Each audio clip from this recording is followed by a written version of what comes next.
And we welcome you to Newton Rebels Baseball. This is Frank Martinez, your play-by-play announcer for tonight's game, joined along by Mark Cabala, our general manager for the Newton Rebels.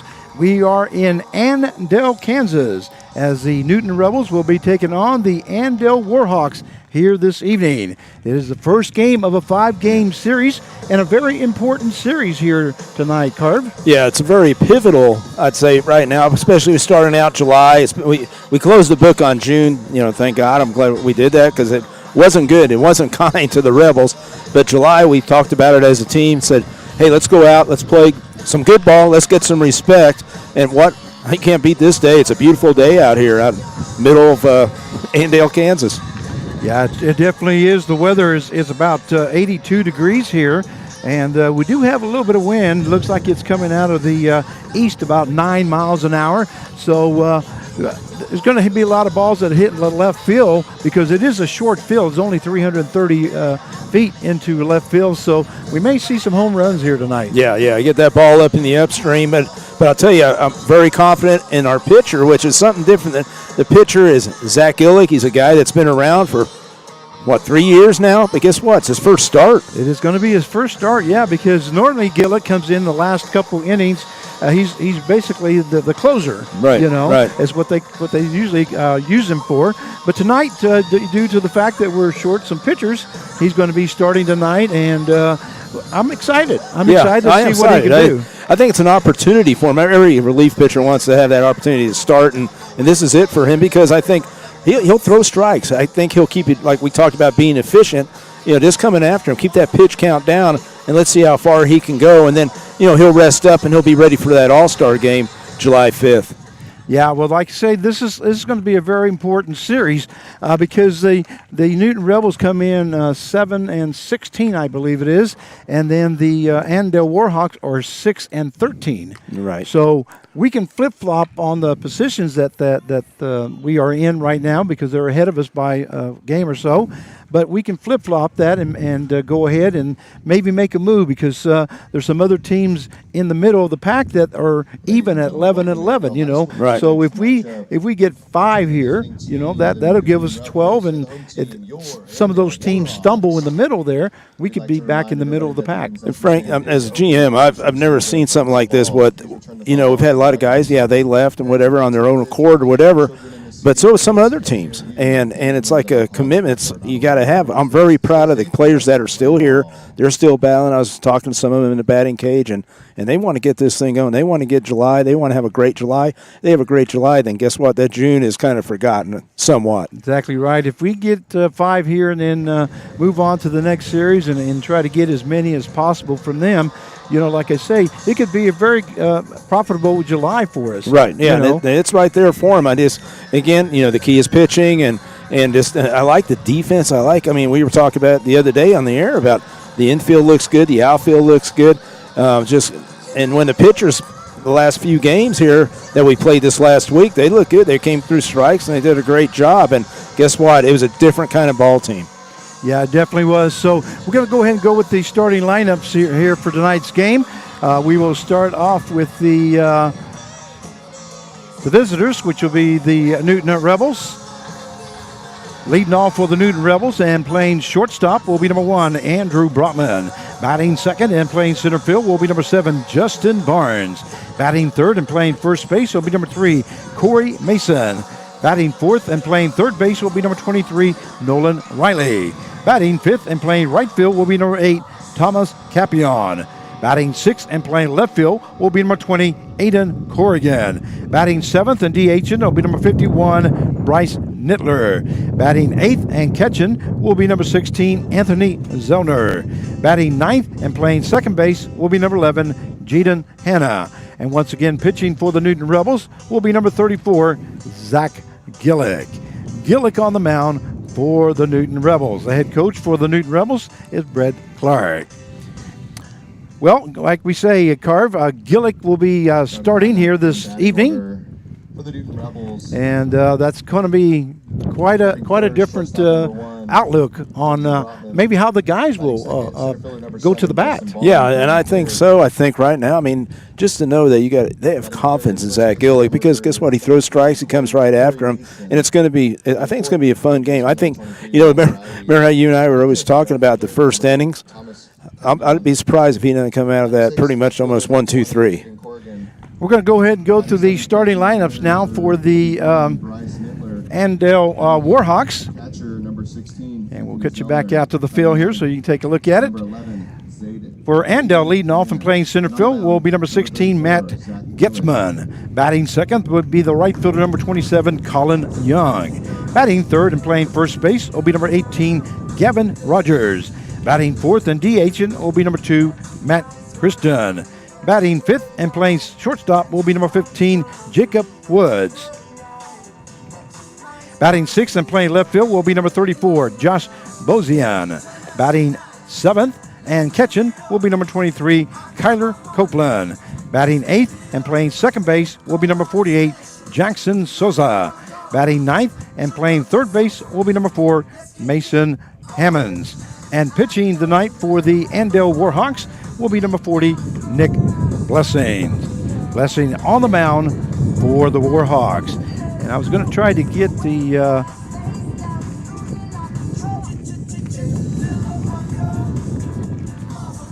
see if I can go here and get us the standings so far for the Sunflower Collegiate League. I'd like to remind you that we will be at home tomorrow evening as the Newton Rebels take on the Andale Warhawks, and then we're going to go on a small break from the 4th until the 7th. We'll have the All-Star game on the 5th at X Stadium. Once again, we will not be broadcasting that game, but it will be broadcast on YouTube and courtesy of the Sunflower Collegiate League. So need to let you know that. So that way you can tune in to the All-Star game. Once again, that game will be on July the 5th. For the Andale Warhawks, in center field, number 16. Okay, let me go ahead and go through the standings here real quick. In first place is Cheney Diamond Dogs. They are 18-6, followed by the Hutchinson Monarchs, who are 14-5. Then the 316 Sluggers, who are 17-7. Then the Great Bend Badcats, 10-9. The Derby Twins are 12-12. Hayesville Aviators are 11-13. The Andale Warhawks are 7-13. They changed the. They changed it? Yeah, they sure did. It was Newton Rebels. There were 7-16. Or 6-16, and then the Sunflower Seeds 4-15. So that's the standings. Now they're showing Newton at 3-16. So not sure exactly what's going on, but we're going to take a small break here because we're getting ready for the national anthem. We'll be back after the national anthem for the ball game. Your attention to center field for the playing of our national anthem.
And we welcome you back to Newton Rebels Baseball as we are once again in Andale, Kansas, as the Newton Rebels take on the Andale Warhawks. So very important series here for the Newton Rebels as they try to start July on a winning streak. We won 3 in a row now to end up June, and now we're going to go into July. Your home team always ready, always there. And we'll go through as we get started here in the ball game. Once again, due up now for the Newton Rebels, the shortstop number 1, Andrew Brotman.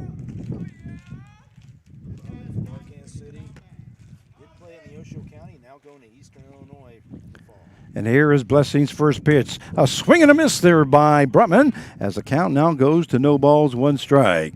Brotman comes in batting .329 for the Newton Rebels as he's appeared in 19 ball games, has been up the bat 73 times, has 25 hits, and has scored 18 runs and has a total of 7 RBIs. Second pitch misses inside as the count evens up now at 1 ball and 1 strike. Yeah, the information I have on the pitcher there, it's Nick Blessing from St. Louis, Missouri. Not sure where he goes to school at. Okay. Yeah, sometimes those rosters just don't have enough information. And now Blessing ready to go. That one, a breaking ball, misses in there for a ball 2 as the count goes to 2 balls and 1 strike. You may hear a little bit of wind because the wind is out of the east about 8 miles an hour. It feels awful good. Normally we're up in the press box, and tonight they kind of moved us down below here, so we hope you get a good view. That ball hit hard there by Brotman, but it is going to be foul as the count will even up now at 2 balls and 2 strikes. You know, Brotman's been one of the most consistent performers for the Rebels. He's been in every game. You know, he's had hits almost every game, and but he gets on base, being a leadoff guy, and he has some pretty good speed too. That if he gets on the bases, he can steal a base or 2. And Blessing's ready to go to work.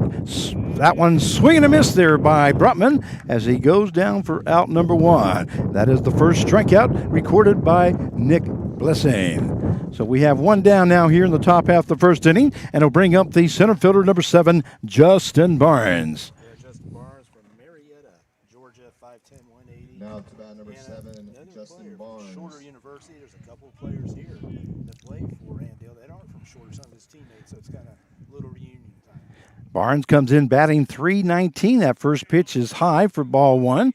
He has appeared in 13 ball games, has been up the bat 47 times, has 15 hits, and has scored 6 runs and has a total of 3 RBIs. So Barnes is up there. That one in there for call strike as the count now evens up now at 1-1. You know, right back here, you see a Blessing right there. It looked like a 2-seam fastball right there coming in on Barnes. A great pitch. I mean, he caught the inside corner.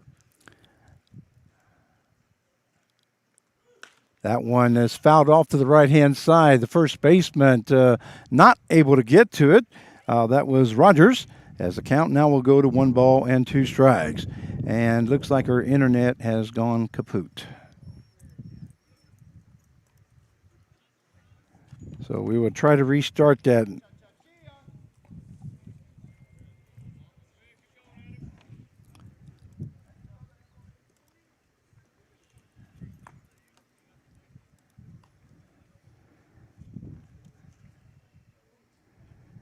And we welcome back to Newton Rebels Baseball. My understanding is that we lost the internet, so we're back hopefully live. We apologize about that. But when you're out in the elements, sometimes that happens. They're not allowing us to use the internet here. That one is fouled off. Heads up there, Carv, right behind us there. Let me see if we are even on or not here, Carv. It does say we are live, so... Let's hear from some of the people out there. Let us know. Oh, Barnes lifts one into left field. That one is back. It is gone. It is a home run by Justin Barnes. He's telling you so much. Says, "Hey, Coach Carv, I'm going to stay." Now it's bat number 3. He goes, "I'm going to stay under the ball there and lift it out of here," and that's what he did.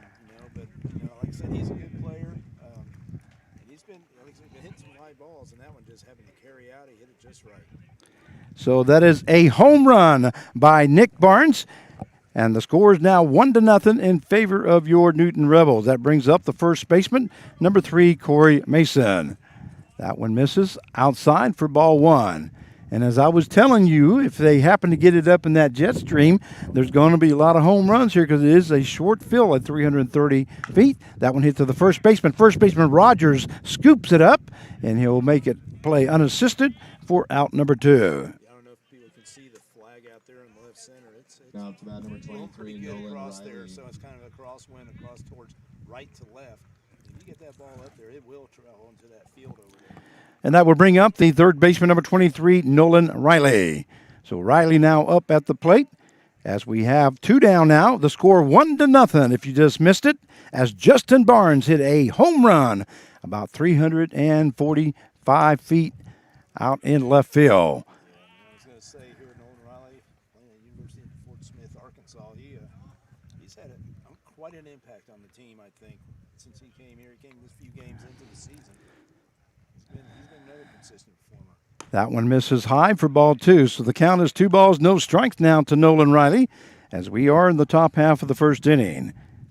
I believe he is our RBI leader now. Right there. I know he was battling Trey Wingett. Count is 3 balls, no strikes now to Riley. And it looks like we do have 17 people watching now. That one misses for ball 4. So Nolan Riley will be on at first base as we have 2 down. We welcome you all to the broadcast. Don't forget to say something on live chat. We'll make sure that we announce your name. Bob Brotman is just. I think it's. Is that right there, Bob? Can you hear me? Let me see here. Let's see if we can hear you there. There we go. Is that better? Let's see. I'm not sure. Let's see. That would bring up the right fielder number 8, Thomas Capion, as Nolan Riley reached on a base on balls. Yeah, for Capion from Kailua, Hawaii. He's a guy that we're just ready to see him start tearing it up. I mean, he has the numbers that he was at, at Waldorf University, all conference, 340, 10 home runs. We talk about it all the time, and he's even saying, I was talking to him in the cage, and he's feeling pretty good. He's working on his balance, and basically it's just, getting good pitches to hit. So the count is no balls, 1 strike now to Capion, and here's the pitch. That one lifted into left field. Left fielder looks like he's going to be able to get under it as he's coming in now a couple steps, makes the catch for out number 3. So the top half of the first inning for the Newton Rebels, they score 1 run on 1 hit, no errors, and 1 left on base. At the end of 1 half inning play, it's the Newton Rebels 1 and the Andale Warhawks coming to bat. We'll be right back.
And we welcome you back to Newton Rebels Baseball. This is Frank Martinez, joined along by Mark Cavala as we go to the bottom half of the first inning. Due up for the Endo Warhawks will be the center fielder, number 16, Matt Gitzman. So Gitzman now coming up to the plate, and Zach Gillick on the mound. First start for Gillick here this season. Yeah, Zach Gillick from Valley Center, Kansas, 6'2", 205, Pratt Community College. He leads the league in strikeouts as he has 38. That one misses high for ball one. It's fun to see Zach, like I said, the last 3 years, kind of the evolution, how his pitching, he's gotten better. That one misses outside for ball two. By the way, that last home run by Barnes is brought to you is sponsored by the John Odom and family, proud friends of the Newton Rebels. That one is fouled off to the right-hand side as the count goes to 2 balls and 1 strike. Yeah, we have is it a 3-plex or 4-plex here, Frank? I didn't see if there was a field on the other side. There is a 4-plex. Okay, so it is a 4-plex over here, and again, it's a good thing not a lot of little kids out here like Cheney. You know, we were always worried about the fly balls. Here's the pitch by Gillick, a swing and a miss there by Gitzman as the count now evens up at 2 balls and 2 strikes. Great pitch there by Zach Gillick as he just reared back and fired a strike right across the outside corner. And swinging was Gitzman. Yeah, and he's got like 4 pitches he throws. That one, whoa, close. Yeah, that was that close. one's going to go full now as the count goes full at 3-2. I think the umpire just told catcher there, Zellner, I owe you one. Gitzman from Omaha, Nebraska. We don't have the college, but here's Gillick's pitch. That one is out off there by Gitzman. Gitzman comes in batting .362 as he's appeared in 13 ball games, has been up to bat 47 times, has 17 hits, and has scored 10 runs, and has a total of 6 RBIs. 1-0 to score if you're just now joining us. Here's the pitch. Breaking ball in there by Gillick, and Gitzman goes down looking for out number 1. yeah, it's a nice little tight slider right there. Like I said, that's the thing about Gillick. He's worked on it. He's thrown 70-some miles an hour. When he first started at Fringe University 3 years ago. But the thing is now he's throwing upper 80s, actually. We've actually had him on the clock already doing that. So, I mean, he's just getting better. He's got 2 years left. That is the 39th strikeout recorded by Gillick. That breaking ball in there for call strike 1. Boy, if somebody would have sponsored the strikeouts, they'd have made a killing. That's what we try. We try to tell somebody, come sponsor those. Here's the pitch by Gillick. That one misses high as the count will go now to 1 ball and 1 strike. Especially the other night, Frank. How many strikeouts were there? 16, I believe it was, or 19. Colin Young now at the plate for the Warhawks. Here's the pitch by Gillick. Another breaking ball just misses inside as the count will now go to 2 balls and 1 strike. What a great pitch there by Gillick as he just nibbled on that inside corner, but it was called a ball as he's barely missed that corner.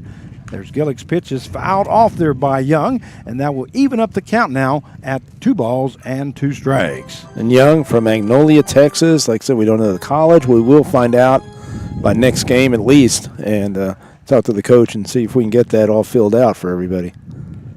And Zach Gillick ready to go to work on the 2-2 count. That fastball in there for call strike 3. What a great pitch there by Zach Gillick as he hits that outside corner for the 2nd out and the 2nd strikeout of the ball game. And that will bring up the first baseman, number 18, Gavin Rogers. I believe he was 2nd in the league, Frank, in strikeouts. Gillick, is that what it was, or? No, he was first. He was first? Okay, yeah. You'd say he's first. Okay, so, I mean, just keep adding on. Unless they changed all the stats. Yeah, I don't know. They might have updated them or point streak. Yeah, let me take a good look on it because he was leading the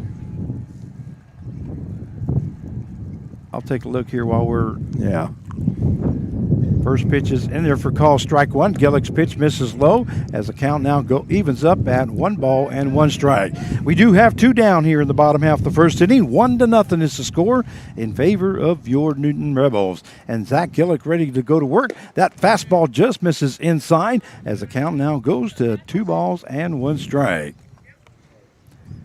And we'll see. Gillick, now they took those strikeouts away from him. He had 39. Wow. Now he's got 33. Breaking ball to the third baseman, Nolan Riley. Does a great job. Fires a strike over to first base. So a 5-3 put out for the third out. And the bottom half of the first inning for the Andale Warhawks, they scored no runs on no hits, no errors, and nobody left on base. At the end of one inning of play, it is the Newton Rebels 1 and the Andale Warhawks 0. And we'll be right back.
And we welcome you back to Newton Rebels Baseball. This is Frank Martinez, joined along by Mark Carvalho as we go to the top half of the second inning. 1-0 is the score. Due up for the Newton Rebels, the left fielder number 20, Aiden Corrigan.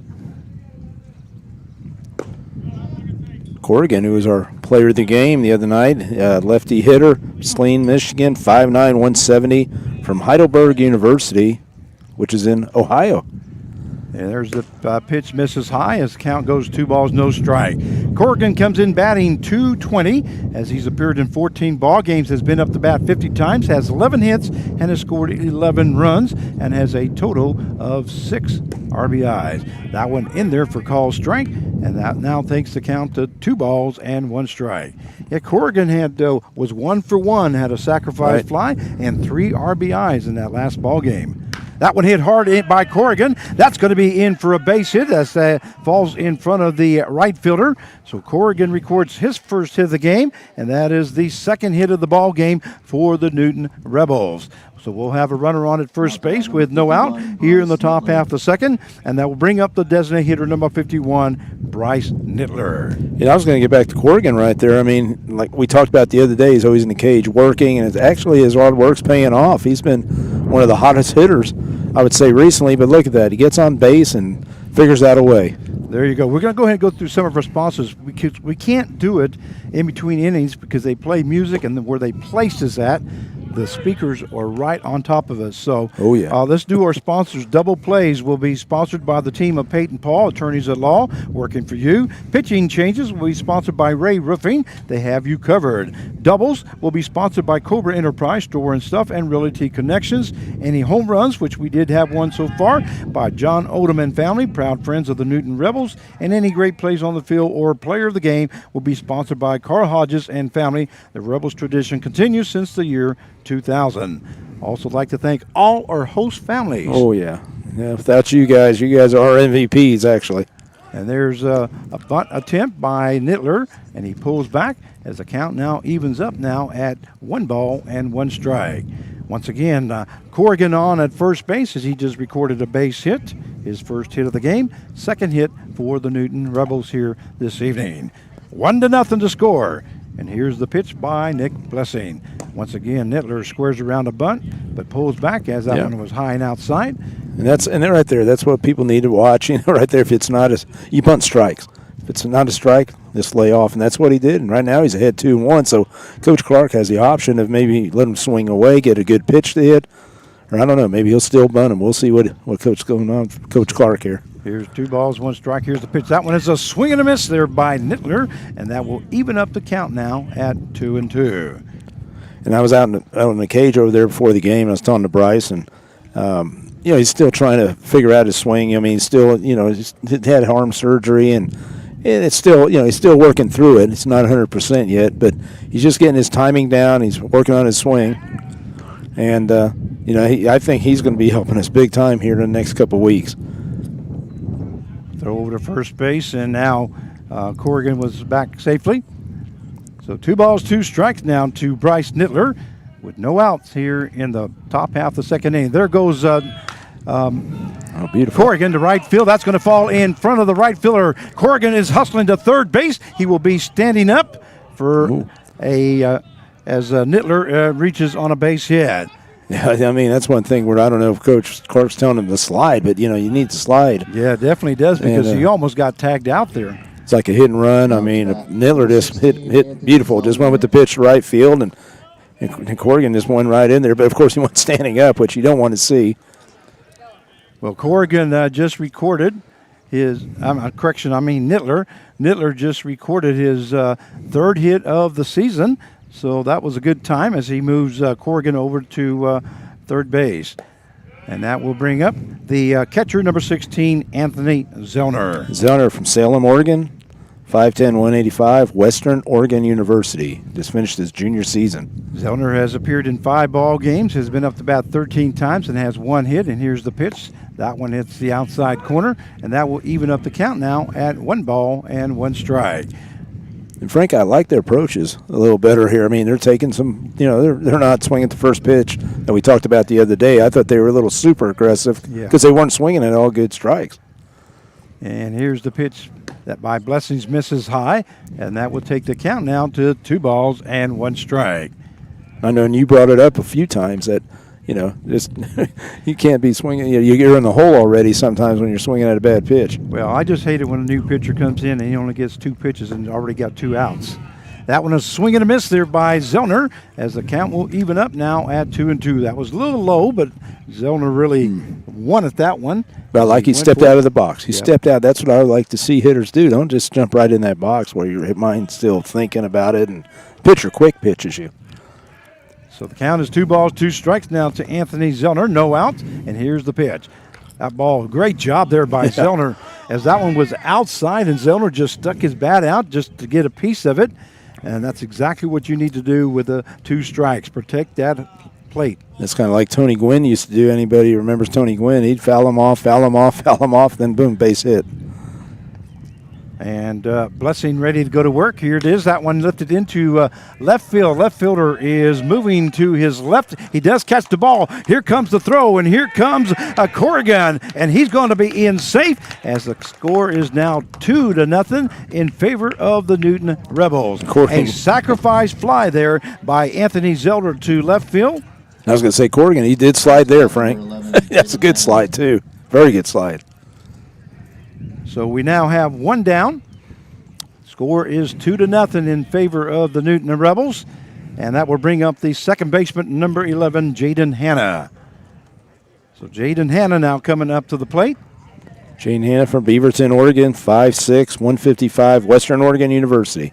And Hanna comes in batting .300 for the Newton Rebels as he's appeared in 6 ball games, has been up to the plate 20 times, has 6 hits, and has scored 2 runs. Also has a total of 2 RBIs. And here is Blessing's pitch. That one is fouled off there by Hanna. His count is no balls and 1 strike. Here in the top half of the second inning, 2-0 the score. As the Rebels have recorded 3 hits here so far in the ballgame. Throw over to first base in safely is Nittler. It's good to see that first inning. I mean, winning the first inning and on our way to winning this second one. And here is Blessing's pitch. That one a breaking ball, swing and a miss there by Hanna as the count goes 0-2 now. That's that Hanna's swing looks a little long right there. A good breaking ball there by Nick Blessing, though. He laid it up there, just hung it up there, and all of a sudden it dropped. And here is a Blessing's pitch. That one, a fastball, misses outside, and that will take the count now to 1 ball and 2 strikes. I was talking to Hannah before the game over in the cage, and he was saying, we were talking about how pitchers pitch to him, and he said mostly away, away, away, and you can see that right there. We're right behind, so we got a great view. So the count, 1 ball, 2 strikes, and here's the pitch by Blessing. That one lifted into center field. Center fielder coming up and making a catch, and here's going to be a throw to first base, and it's going to be in time as Bryce Nittler had taken off on the pitch, and they double up the Newton Rebels. I don't know what was going on there, but you can't do that, not with 1 down. So we have a fly out to center field, and for out number 2, and then we have an 8-3 put out for the 3rd out. So the top half of the 2nd inning for the Newton Rebels, they score 1 run on 2 hits, no errors, and nobody left on base. At the end of 1.5, Rebels 2 and the Warhawks 0, and we'll be right back.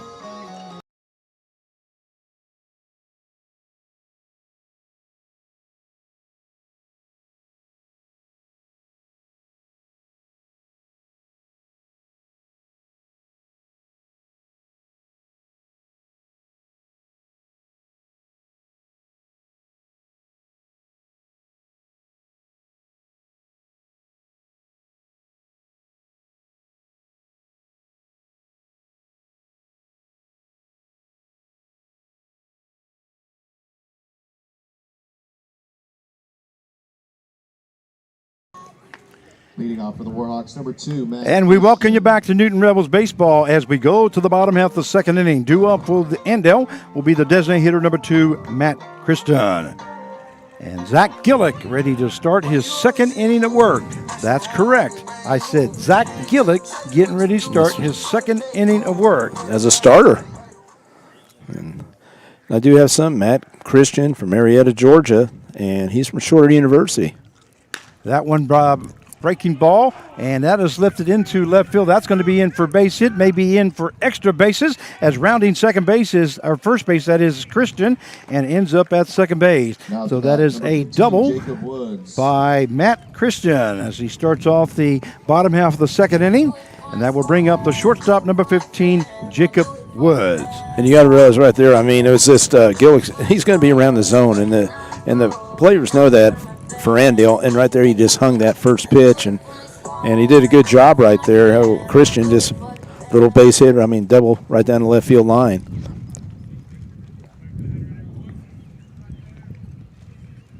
So here's the pitch by Gillick. Swing and a miss there by Woods as the count goes to no balls and 1 strike. Runner on at second base as Christian just recorded the first hit of the ball game for the Andale Warhawks. And we have no out here in the bottom half of the 2nd inning. And Zach Gillick on the mound, and here's the pitch. Fastball misses outside as the count will even up now at 1 ball, 1 strike. 2-0 is the score in favor of your Newton Rebels. And the Rebels, we talk about winning the inning. They got an opportunity right here, 2-0, 1 run in each, the first and the second. And here is Gillick's pitch. Breaking ball lifted to the right-hand side over the first base dugout, and that would now take the count to 1 ball and 2 strikes. You know, it's Frank, he kind of throws a heavy fastball. I mean, you hear it because you hear this when he throws it, how it pops. Well, that's exactly what I was going to say. I said that might have been a fastball, but it seemed like he took something off it, and you described it exactly what I was thinking, a heavy fastball. There's a fastball in there, but no, must have missed high, I guess, as the count will go down to 2 balls and 2 strikes. I was trying to get the umpire. No, he can hear you. I think you're within earshot of him. So the count is 2 balls, 2 strikes now to Woods. That was close enough to swing. I thought it was awful good.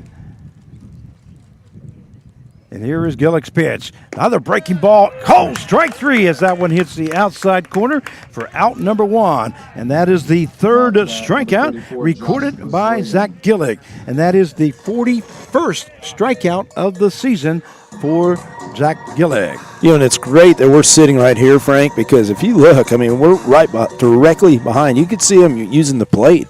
He's one of the pitchers, not one of those pitchers just use the outside like most of them do in college. It seems like he uses the whole 17 inches of the plate. Brings up the left fielder, number 34, Josh Bozoian. Here's the pitch by Gillick. That one is fouled off there by Bozoian as the count goes to no balls and 1 strike. Like to see him get out of this. And again, we talk about winning the inning, win another inning. That's, right now, that's what I think the Rebels need to keep thinking about. Little goals this July. Win the inning. They said they don't see the scoreboard on the. In there safely at third base is Christian on a stolen base. And the count will be 1 ball, 1 strike now. Yeah, sometimes with Gillick, he has that leg kick, kind of slow leg kick right there. And, and I think Christian, they saw it right there. They get a good jump and give it a try. Now they get the runner on third. Here's the pitch now. Ball hit right back to second, or the pitcher. It goes off his glove. The second baseman's only got 1 play, and that will be to first base. And both the first baseman Corey Mason and Bozoian apparently must be friends because they start duking it out there. Yeah, no, it seems like a lot of players before the game were talking to each other, and I don't know, it's a different time, Frank. A lot of players know each other now, especially in our league. But we got like a bunch of shorter university players on each team. So they do score a run as the runner comes in from third base. That was a 1-4-3 put out, as that went off the glove of Zach Gillick. That was a hard hit ball there by Bozoian. And now bring up will be the catcher, number 23, Kyler Copeland. That one in there for call strike, and that will even up the count now at 1 ball and 1 strike. So we got 1 ball, 1 strike here in the bottom half of the second inning. 2-1 is the score in favor of your Newton Rebels. That one fouled off there by Copeland. And he looks like we don't even have him on this roster right here, the Warhawks roster. So I knew they were down on catchers, and he must be the new pickup they got.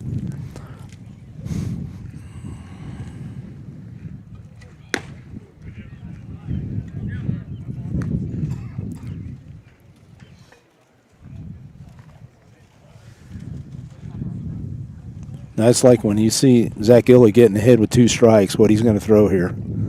Right there. That one in there for call strike 3, and that is the 3rd out of the inning. That is the 4th strikeout recorded by Zach Gillick, the 42nd strikeout of the season for Zach Gillick. The bottom half of the second inning for Andale, they score 1 run on 1 hit, no errors, and nobody left on base. At the end of 2, it is the Newton Rebels 2 and the Andale Warhawks 1, and we'll be right back.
And we welcome you back to Newton Rebels Baseball as we go to the top half of the third inning. This is Frank Martinez, your play-by-play announcer for tonight's game. I'm joined along by Mike Cavala, general manager for the Newton Rebels.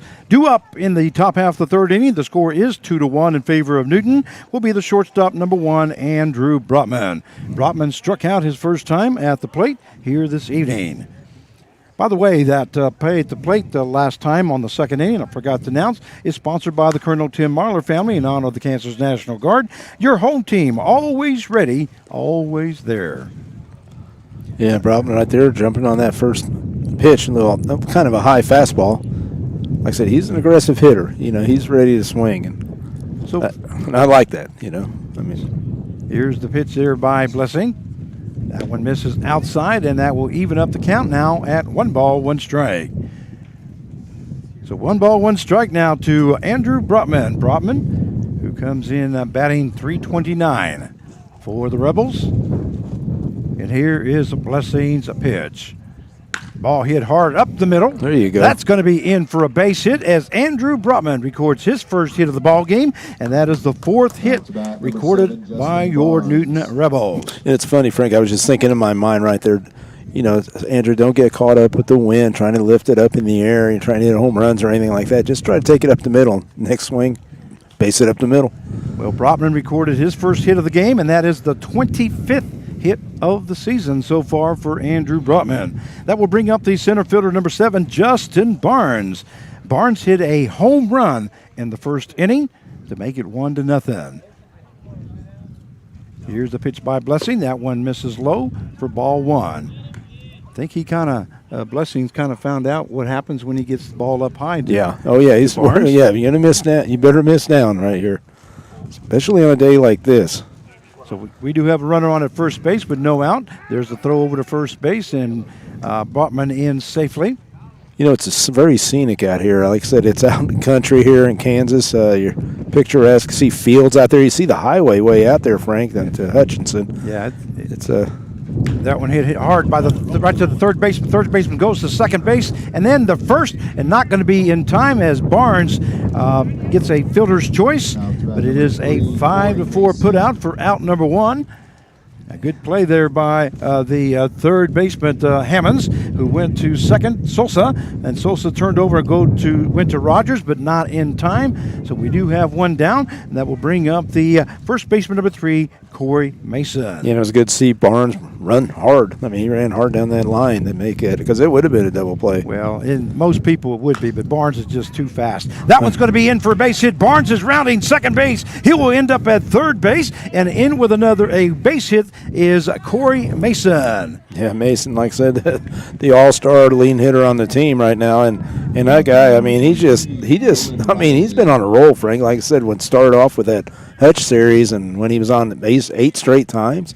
Well, Corey Mason there records his first hit of the ball game. That is his 20th hit of the season so far for Corey Mason. That will bring up the third baseman, number 23, Nolan Riley, and we know Mr. Riley's got some power. Oh yeah. Here's the pitch by Blessing. That one is going to be hit hard, and that is going to be off the fence. Oh, wow. Off the fence, and Corey Mason might have cost, looks like Riley will be in with a double as that one was off the wall. Yeah. I thought Corey Mason was going to get hung up at third base there and was going to cost Nolan Riley a double. You know, and that's perfect hitting. That was a hard line drive. I mean, all the way to that 330, probably 335, 340 right there, that spot right below the scoreboard. But that's how you want to hit. You want to hit hard line drives. Well, that double is sponsored by Cooper Enterprise, Store and Stuff, and Realty Connections. Also, that play at the plate was sponsored by Colonel Tim Muller family in honor of the Kansas National Guard. Your home team always ready, always there. The score now 3-0 as we have runners on at first and second. A hard hit ball to the third baseman and a snag there by the third baseman Hammonds as he backhands that and goes to first base Rogers for out number 2. A great play there by Hammonds at third base. Yeah, he was a little over-aggressive. That's their Capion right there. So we do have 2 down now, and that will bring up the left fielder, number 20, Aiden Corrigan. There he has a little high fastball right there, and he jumped on it. You know, and like I said, that's one thing he's been working on, trying to be a little more patient. Talking about Thomas Capion. Papillon does turn his hands over quite a bit, and that first pitch is in there for call strike one to Aiden Corrigan. But you got to look at that high fastball. That's pretty, you get pretty excited right there as a hitter. When it gets up there around the eyes, it makes it look a lot bigger, doesn't it? And that one misses outside, breaking ball, as the count will now go to 1 ball, 1 strike to Aiden Corrigan. As we do have runners on at second and third. We have Mason at third, Riley at second, as he just recorded a double. That ball hit into center field. Center fielder looks like he's going to get under it, makes the catch for out number 3. So here in the top half of the third inning for the Newton Rebels, they score 1 run on 3 hits, no errors, and 2 left on base. At the end of 2.5 innings of play, the Rebels 3 and the Warhawks 1, and we'll be right back.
And we welcome you back to Newton Rebels Baseball as we go to the bottom half of the third inning. The score 3-1 in favor of Newton.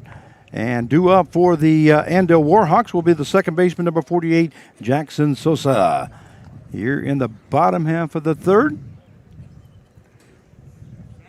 And Zach Gillick ready to go to work here in the third inning. Also, we forgot to thank Back Alley Pizza, who brings those pizzas out to all our home games. We want to make sure that we let them know that we appreciate it. There was a swing and a miss there by Sosa as the count goes to 0 balls, 1 strike. Frank, and all I have on Jackson Sosa is from Topeka, Kansas.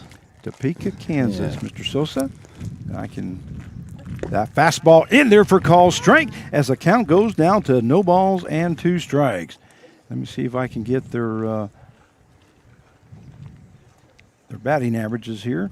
And Sosa comes in batting .261. That ball hit right up the middle. The second baseman is not going to be able to get to it, and in for a base hit is Jackson Sosa.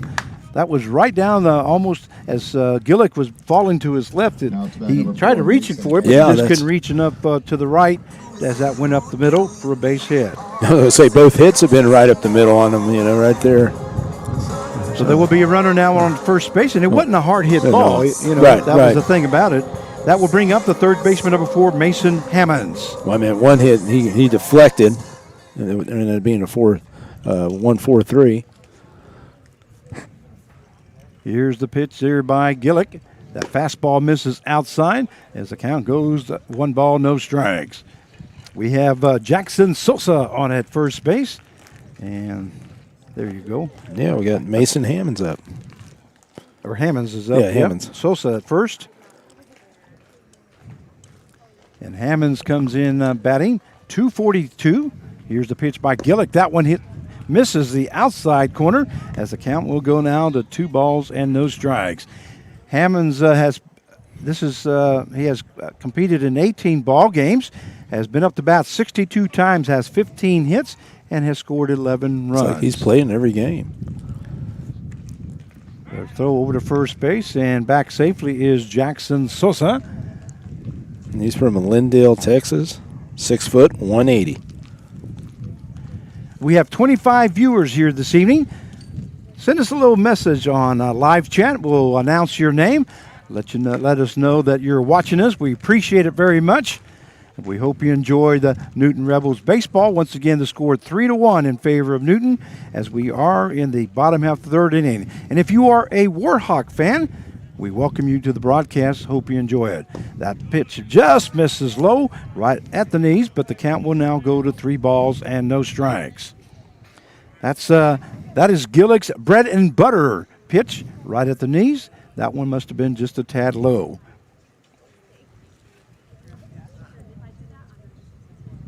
And here's the pitch.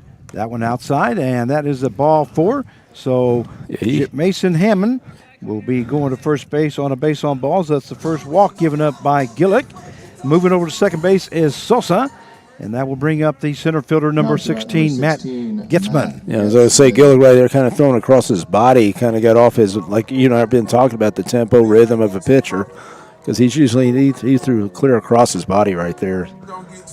We'll see if Coach lays down a bunt to get the runners in scoring position or not. It's what you normally do when you're behind. So Zach Gillick now going to work here. That's exactly what he tries to do, number 16, Getzman, but he misses that as the count will go now to no balls, 1 strike. Runners on at first and second with no out here in the bottom half of the third inning. 3-1 is the score in favor of your Newton Rebels. So far, the Newton Rebels have scored 3 runs on, I believe, 6 hits. That's correct, 6 hits. And here's the pitch. That one is fouled up, and a great effort there by Zellner, but not going to be in time. He dove for that and got on top of the ball, so he had to move his body to get to the ball. Yeah, and that's going to be a base hit there by Matt Gitzman. A great bunt there by Gitzman. And that was almost a great play, right there by Zellner, but just couldn't, just a little short. Just if it was up just a little longer, he would have had that. So Sosa moves to third base, Hammond moves to second, and Gitzman moves to first base, and that will bring up the right fielder, number 27, Colin Young. Young struck out his first time up. Young comes in batting .327, and here is Gillick's pitch. Breaking ball misses inside for ball 1. Thought he might turn it into that, let it hit him, but the thing is, Frank, it's about opportunities. Like the Rebels had the 2 runners on with 1 out in the last inning and didn't score. After the 1 run, they did score. And here's Gillick's pitch. Fastball is lifted foul as the count will even up now at 1 ball, 1 strike. John Hanna says, "Go Rebels." We thank you very much for the live chat comment. We hope you enjoy the broadcast. Once again, if you post something, we'll make sure that we announce your name on the air. 1-1. There's breaking ball misses outside as the count now goes to 2 balls, 1 strike. Yeah, he's fallen off quite a bit than he usually does. He needs to come straight downhill, as we say. Young batting .327 as he's appeared in 17 ball games. Has been up to bat 49 times. There's a great pitch there by Gillick as that count will now even up at 2 balls. You can see the difference there, Frank. I mean, he wasn't falling way off towards first base. He was coming right at the – and he's, like I said, he's a bright young man, and he'll make some adjustments. Young has 16 hits and has scored 10 runs. Here's the pitch by Gillick. Fouled off there by Young, and the count will stay at 2 balls and 2 strikes. Yeah, you have the corners in, ready to come home. You got the middle. They're wanting to turn a double play possibility. So for that ground ball, right here, get a big strikeout. The score is 3-1 in favor of Newton. And Zach Gillick trying to get out of a jam here in the bottom half of the third inning as there is no outs. And here's Gillick's pitch. That one lifted foul as that one is into the other ball field. Luckily, nobody's playing over there. So the count stays at 2-2. So 2 balls, 2 strikes. What a beautiful evening here. Oh, it's perfect. Andale. Just a little bit of wind that you hear. A little wind, but. So Zach Gillick ready to go to work here. Big strikeout definitely would be good here. That one fouled off there by Young. Yeah, Young's seen a lot of pitches here. He's hanging tough, isn't he? Yeah. And the home plate umpire now going to get some more baseballs. And the thing about Gillick, you and I have watched him through the years now. He's a guy that he's used to having runners on base. That's when he usually comes in. Usually when he comes in, yeah, exactly right. Well, there's guys base Yeah. on bases, that's for It's sure. a big test. As the bases are loaded. We have no outs with a 2-2 count. And Zach Gillick now ready to go to work. And here's the pitch. Break fastball that it misses inside, and that will take the count to full now at 3-2. And what he needs to do, him and Zauner, they need to look and see what's the best pitch. What's his best pitch that he can throw, that he feels more confident in right now. Here is Gillick's pitch. Breaking Right ball there. in there for call, strike 3. What a great pitch there by Zach Gillick as he gets out number 1. Yes, And that is the 5th strikeout recorded by Zach Gillick here this evening. And that was looked like a changeup right there, Frank. I mean, how he just, like I said, he makes adjustments. That's why he's so smart. Well, he definitely froze Colin Young Oh, on yeah. that pitch. And Young had no chance at Well, I that think one. Young was looking something like he's been throwing, like something away, away like he's been doing. Then he just came in with inside with that changeup. That will bring up the first baseman, number 18, Gavin Rogers. And here's the pitch by Gillick, misses high for ball 1. Sosa at third base, Hammonds at second, and Gitzman on at first. As we have one down now, they are in double play depth now. Yep. Try to get out of this inning without any damage. And here is Gillick's pitch. A fastball misses outside as the count now goes to 2-0. He's got to keep making that adjustment, quit falling off and, heading right towards his catcher, right towards his receiver. It looked like he just tried to overthrow a little bit and Yeah. overstepped there, and then when that made him fall towards the first base side, like you're talking about, or more towards the first base dugout. There's a breaking ball hit to the second baseman. Could be a double play. Nope, going to go to first base, it looks like, and run will score from third. 3-2 now the score. Looks like he had no play at second base, so Sosa will score from third base. Hammond ends up at third base, and Gitzman ends up at second, and that is a 4-3 putout for the second out. And that was a slow roller. And that was great communication between Brotman and him right there. It looks like Coach Clark's coming out. I don't know if talk to him, see how he's feeling or what, because I don't know if anybody, I can't tell, Frank, if anybody's in the bullpen. I don't see anybody there, but I think it's more that this is the designated hitter. That he ended up getting a double last time. Yeah. So that may be what they're talking about. They may be saying, hey, you struck out the next guy that's coming up the bat. Let's put him on base, and he can't hurt nothing at first base. Right, you got the base open right there. And like I said, he's a guy that I'm talking about, Gillick, that he's not afraid with runners on base. Sometimes you don't want to load the bases because maybe the guy's not he's afraid with runners on or something, maybe walk or something. But Gillick's not that way. Yeah. Well, so we'll see here. We'll see exactly what Coach has told Gillick there is runners at second and third base with 2 down now. And now batting is the designated hitter number 2, Matt Christian. Once again, Christian recorded a double and scored a run in the second inning. And he's one of their RBI leaders, just looking at the screen there, so got a good opportunity. He does have a total of 9 RBIs. First pitch misses inside for ball 1.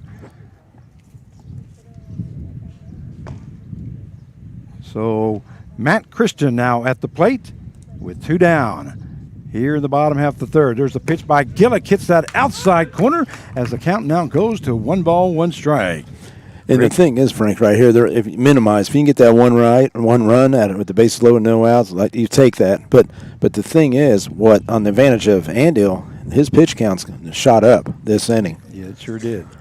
And here's Gillick's pitch. Fastball hits that outside corner. What a great pitch there by Gillick as the count now goes to 1 ball and 2 strikes. Gillick was zoned in on that outside corner, and that's exactly where he threw it at. Yeah, he's definitely made some adjustments. So the count is 1 ball, 2 strikes now to Matt Christian.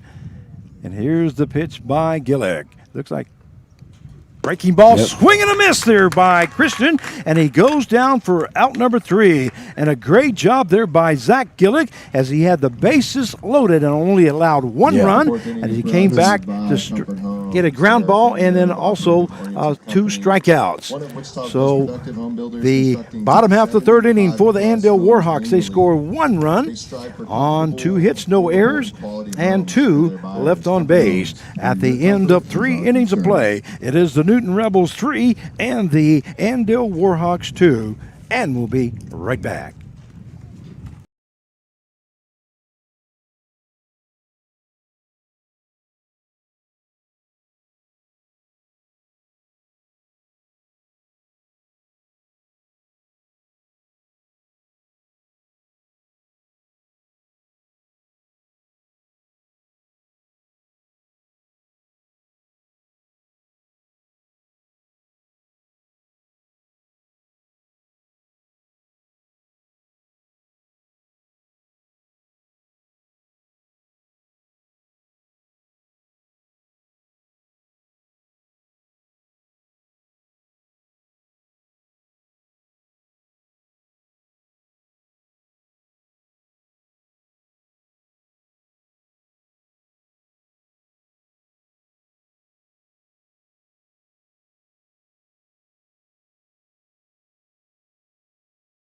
Okay, he's throwing 50. And we welcome you back to Newton Rebels Baseball as we go to the top half of the fourth inning. This is Frank Martinez, your play-by-play announcer for tonight's game, and I'm joined along by Mark Cavala. We'll show Mark here in just a second. There you go, Mark. This is Mark Cavala, and I'm Frank Martinez, your play-by-play announcer. And we go back out to the field. Due up for the Newton Rebels will be the designated hitter, number 51, Bryce Nittler. I know, Frank, you want to know how many pitches Gillig's at. He's at 55. 55 in 3 innings. Yep. So we go to the top half of the fourth inning. The first pitch was in there for call strike 1. So no balls, 1 strike now to Bryce Nittler. 3-2 is the score in favor of your Newton Rebels. And Nick Blessing now ready to go to work. That one misses inside as the count will now even up now at 1-1. So far for the Newton Rebels, they have scored 3 runs on 6 hits. And for the Andale Warhawks, they have scored 2 runs on 3 hits. That one misses outside, and the count will now go to 2 balls, 1 strike to Bryce Nittler, who's DHing here this evening for the Newton Rebels. Yeah, Bryce usually a catcher. He was at Cali County redshirt, had shoulder surgery. That one hit hard there by Nittler, but the left fielder's backing up, and he finally makes the catch for out number 1. That sounded like a little bit better hit than that, didn't it? Yeah, he's like I said, he's starting to make better contact on the ball. He's finding that sweet spot of the bat. Just didn't get enough of it right there. And that will bring up the catcher number 16, Anthony Zellner. As we do have one down now here in the top half of the fourth inning. Zellner is got a sacrifice flying on RBI in that second inning as he scored Corrigan from third base. That first pitch is in there, called strike to Anthony Zellner. You know, that third inning was definitely an opportunity for both teams. Like I said, Rebels had second and third, 1 out and did not score. And then, of course, that breaking ball just misses inside, and that will even up the count now at 1-1. And, of course, the Warhawks, bases loaded, no outs, and it's only scored 1. Well, that pitch right there, definitely that umpire is calling that very consistently right there. That one just misses outside as the count will now go to 2 balls, 1 strike. Yeah, and that's all we ask for from umpires. Yeah, just be consistent, and he's doing a good job back behind the plate. I mean, you were a catcher, Frank. You knew. I'm sure you had. That ball lifted into the third baseman. Third baseman goes clear to the dugout area, but it is going to be out of play as the count will even up now at 2 balls and 2 strikes. When you were catching, let me ask you, Frank, and you had an umpire that you're not calling the strikes, and you're right there, and you see it like everybody. What do you say to him? I don't say nothing. I just hold the mitt there. Is that what you did? Frame it, and then that way next time he sees that hey, this is where it was at. We missed that one, and that's okay. We'll get the next one. I just want to know how you handled it. Yeah, you don't want to say nothing because you don't want to get kicked out. There, ball lifted to the, it's going to be out of play. That's over the third base dugout, and it goes into the other field area. Nice for you, the sweet talker that you are, Frank, that hey, man, what's... It's all right. You missed that a little, Every once in a while, if I happen to know who the umpire was, I might have said, "How much did that miss by?" And you get a little relationship. You start talking to him, and that's the way you handle it. You just ask him, "How much did that miss by?"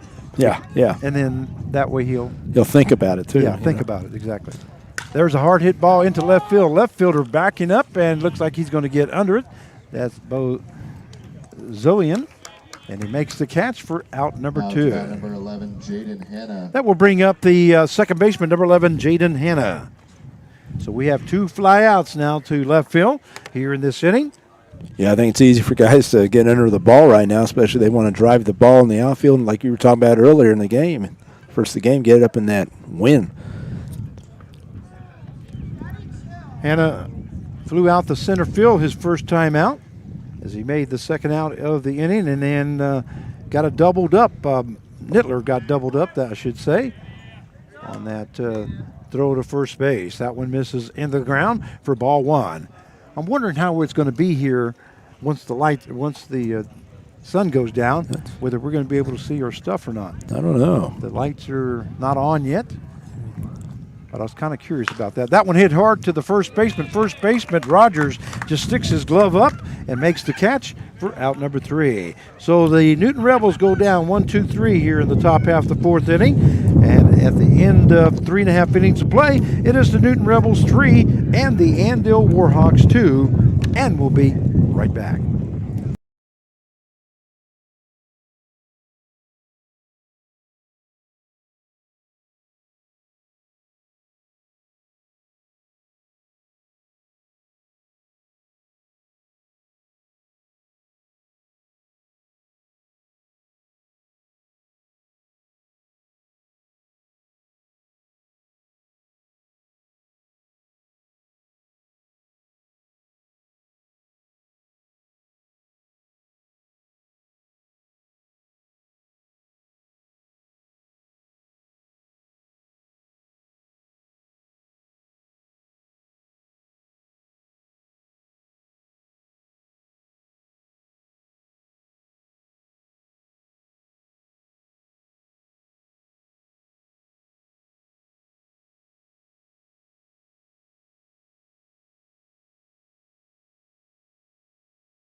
And we welcome you back to Newton Rebels Baseball as we go to the bottom half of the 4th inning. The score is the Newton Rebels 3 and the Andale Warhawks 2. Due up now for the Warhawks will be the shortstop, number 15, Jacob Woods. Yeah, Frank, right now we're in kind of uncharted territory with Gillig because we're not used to him. Right now he's got 55 pitches.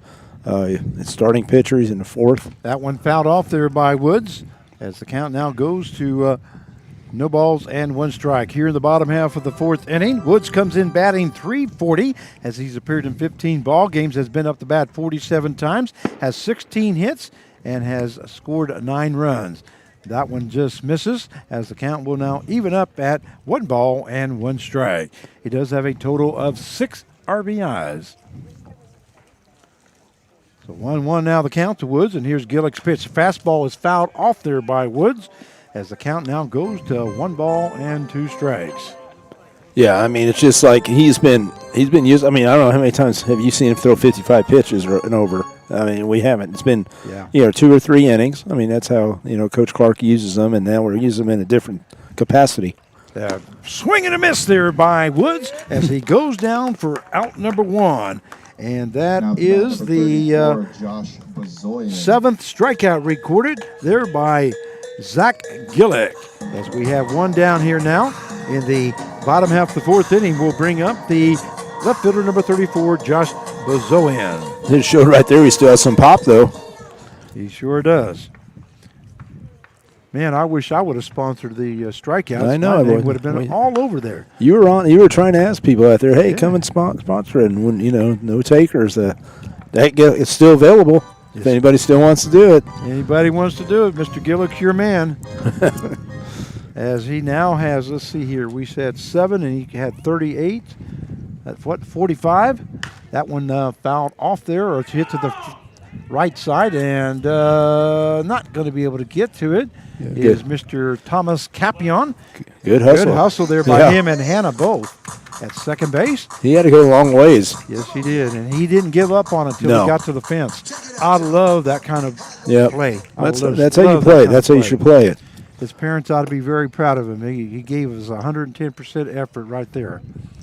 By the way, we'd like to wish or say hi to the Capion family in Hawaii. Yeah, I wonder how the weather there is. That's that one just misses as the count now goes to 1 ball and 2 strikes. But we are going to go out there golfing, right, Frank? So remember that? We got an invitation from him to come out. So. Yeah. I don't know if you got enough golf balls. Golf balls. I'm working on my game. Do they float? Hey, I only lost 2 today. So. Oh, you only lost 2 today. I haven't lost 2 in about 8 years. Thanks, Frank. Hey, I'm getting there, though. I'm getting there. It's improvement. I know. I'm just kidding you. You know that. I know you are. That count is 2 balls, 2 strikes. As Zoe, now they're fouled off to the right-hand side. He just stuck the bat out there. Yeah. He's saying, I got this, boys. He looks back at the dugout and he says, I got this. I got this, boys. So 2 balls, 2 strikes now to Bazoan. Boy, it's just nice weather right now. I mean, if you're a player right now, it's not hot. It's nice. And here's Gillick's pitch. That fastball misses outside, and that will take the count to full now at 3-2. As we have 1 down here in the bottom half of the 4th inning, 3-2 the score in favor of your Newton Rebels. You know, and that slider right there, that broke like 3 foot. I don't know about the people's screen back at home or their TVs, but fastball in there for. Whoa! Oh, it looks like he just looked like he hit the inside corner, but apparently not. And on at first base will be Bozoyan. Zellner agreed, motion to the coach, Coach Clark, that it was. He was inside. Is inside. Well, that home plate umpire's got a better view than we got. Even though we're right behind, but we can't see because we're blocked out. Yep. So that will bring up the catcher, number 23, Kyler Copeland. And in no way am I trying to show up that home plate umpire. Like I say, he's got a better view. I was just ready to call him out. That one is fouled off there. As the count is 0 balls, 1 strike to Kyler Copeland, who's catching this evening for the Warhawks. He is 0 for 1 as he struck out his first time up as he made the 3rd out in the 2nd inning. You want to call out to Cole Seltzer, the defensive coach. He works with the catchers. With the Rebels, the guy hustles all over, doesn't he? When he goes his position out there at first base, and he's out there every game, before every game practice. He's out there throwing BP, Frank. Throw over to first base, and in safely is Bozoan. By the way, today you sent me a text, and you wanted me to do what? I want to see that golf swing, that famous golf swing of yours, because I'm trying to work on mine. I see. Well, I couldn't figure out exactly what you were talking about. You said something about video. You have your clubs with you? We'll video after this game. We'll go video. No, I don't have my clubs with me. But by the way, you wouldn't have wanted my swing today. I shot the worst I've shot in I don't know how many years. Yeah, tell the people out there how bad. That one is fouled off to the right-hand side as the count now goes to 1 ball and 2 strikes. Well, for me, it was bad, okay? Yeah. And I feel embarrassed to even say what my score was. For me, I'm out there buying everybody root beer, or something like that. I'm celebrating. That's like I said, Frank, that's awesome. Well, I normally shoot between 72 to 77. That's my highest score usually. Today, I shot 45 on the front, which is just unbelievable. That was 9 over. That's how bad I shot. And then the backside wasn't any better. I ended up shooting 85, and I just couldn't do nothing correct today. That one just misses outside as the count goes full now at 3-2. Those pitches are awful close there by Zach and Gillick, but just not enough to hit the home plate. I think the count's full now, but I'm not sure. They got 2-2 up on the scoreboard. I might have missed one. And here's the pitch. That one misses outside, and that is ball 4. Yeah, like I said, he's in uncharted territory right now. And let's see. Now up to bat. We have Number a shout out Jackson Souza. from Cindy Rogers. She says, thanks for your commentary from Port St. Joe, Florida. And she says, go Warhawks. And she loves number 18. That must be the first baseman, Gavin Rogers. Yeah.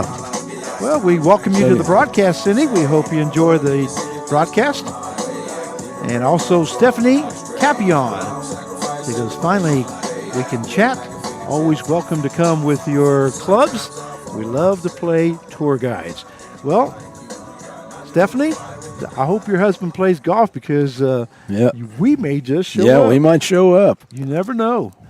This is a long season, and once we get over this, I'm always taking golf trips somewhere. Yeah, and I would love to go out to Hawaii and take my clubs. Maybe somebody will take me one day. That one is fouled off there by. Let's see, I don't even know who the batter is. Kyler Copeland. When you start talking golf with me, it's easy to get my concentration. Looks like 48 is Sosa. Correction. We do have runners on at first and second. And you're going to have to tell me how Copeland got on base here because I'm lost. It was a walk. It was a walk. That's right. So I say, go look right now, Frank. He's up to about 72 pitches. That one is misses for ball one. And the count now goes to 1 ball, 1 strike now to Jackson Sosa. And you can see Coach down there, the pitching coach, Mandarino. He's in there looking, trying to figure out what we're going to do here. And Gillick's ready to go to work, and here's the pitch. That one a strike right on the outside corner as the count now goes to 1 ball, 2 strikes. It's kind of surprising with 1 out. Yeah, it looks like Jackson was supposed to put that one, Sosa, was supposed to lay that one down because whenever the coach looks away, like towards the outfield, right, that means that the player missed a play. Yeah. Oh yeah. I learned that coaching. Oh yeah. Because I didn't want to. I didn't want anybody to hear what I had to say or hit the player. Ball hits the second baseman, and Hannah drops the ball, and bases will be loaded now. That's going to be an error on Hannah at second base, as that was a slow roller, and he just came up on it. And that means Zillian will be on its third base, Copeland on its second, and an error on the second baseman puts Sosa on at first base. And that is the first error by a Newton Rebel in, I believe, 3 ball games. Right, here we go. I don't know. I guess he is going to make the move. I believe so. Looks like that's going to be it for Zach Gillick. And it's tough, Frank, because right now, I think he was expecting me to go like 5-6 innings, right there, because especially what you talked about, our pitching situation. Well, Zach Gillick walked 2 batters here in this inning, and that's very unusual for Gillick. And looks like we're going to have a new pitcher, and I think that's Maley coming in. I'm not sure. Yeah, and Gillick, what's that, 76 pitches. Okay, 76 pitches. Well, he ended up giving up 2 runs on 3 hits. And he's got the bases loaded right now, so those runs will be charged to him if they do score. 30, Spencer Maley. And that will bring up the number 30, Spencer Maley, now coming to the mound for the Newton Rebels. So that is it for Gillick. That pitching change is brought to you and sponsored by Ray Roofing. They have you covered. We'll be right back because there's music being played and we can't be on when that music being played. We'll be right back.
And we welcome you back to Newton Rebels Baseball as we have a pitching change now coming in to pitch for the Newton Rebels. Will be Spencer Maley now coming in. And let me see if I got any stats on pitching for Maley, which I'm sure I do.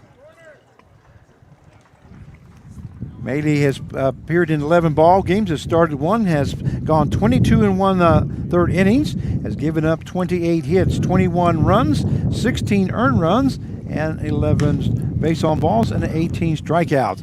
That ball hit to the right fielder, Thomas Capion, coming into home plate and in safely as tagging up from third base was Bozoian.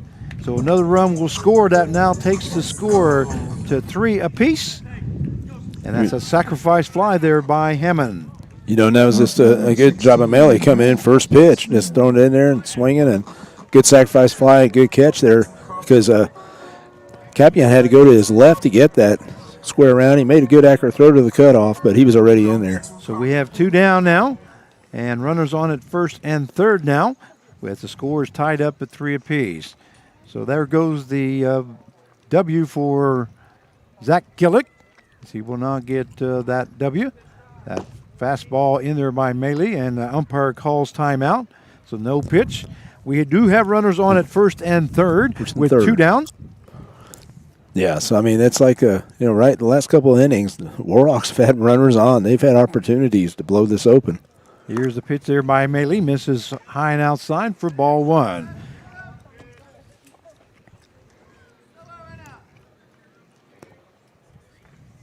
Well, Gillick did end up having a total of 7 strikeouts as he ends up with 45 for the season so far. There's it in there for call strike, and that will even up the count now at 1 ball and 1 strike. You know, Maley and I were walking in together before the game, and I said, "Hey, you've really improved. You know, the last 2 or 3, probably the last 2 weeks." He said he's figured out some things, and he's going to continue. I think you're going to see he has a lot of upside. Look how tall he is, lanky, and that breaking ball stays up high as the count now goes to 2 balls, 1 strike. But something that you always bring up, Frank, is confidence. Yeah. That's the big thing. That's the same thing with golf. You know, you got to have that confidence. Whether it doesn't matter if it's putting or hitting the ball off the fairways or whatever. Same thing with pitching. You just got to have that confidence. There's a throw over to first base, and that was almost in the ground there. No, where Corey Mason. And that's what I talk about. Just step off. You know, you don't even have to throw. You got him at second. You go after this hitter right here. Yeah, you got 2 down here. With the man on third base, you throw it away. He's going to score. Yep. They take the lead, and then it just. That guy goes to third base, and here's the throw. That one is lifted into center field. Center fielder looks like he's going to be making the catch. And that was Justin Barnes for out number 3. So Spencer Maley comes in and does his job. But not before the Andale Warhawks score 1 run on no hits, 1 error, and 2 left on base. At the end of 4 innings of play, the score tied up at 3 apiece, and we'll be right back.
And we welcome you back to Newton Rebels Baseball. This is Frank Martinez, your play-by-play announcer for tonight's game, and joined along by Mark Cabala. Mark, say hi to everybody. Hello, everybody. There you are. That's him.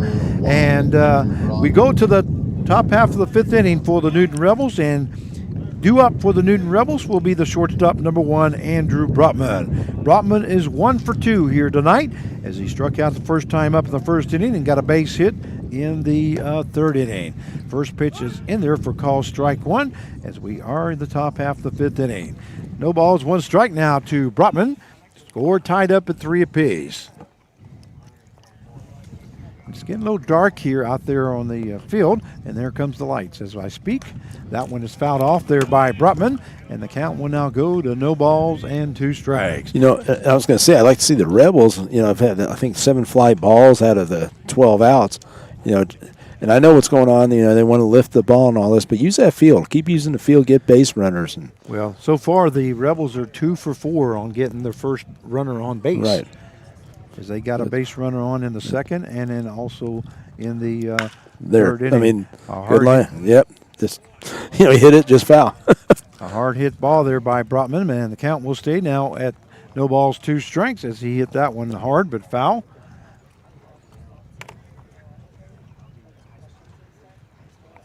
But yeah, you know, you see it sometimes on hitters. They want to, you know, they want to lift the ball.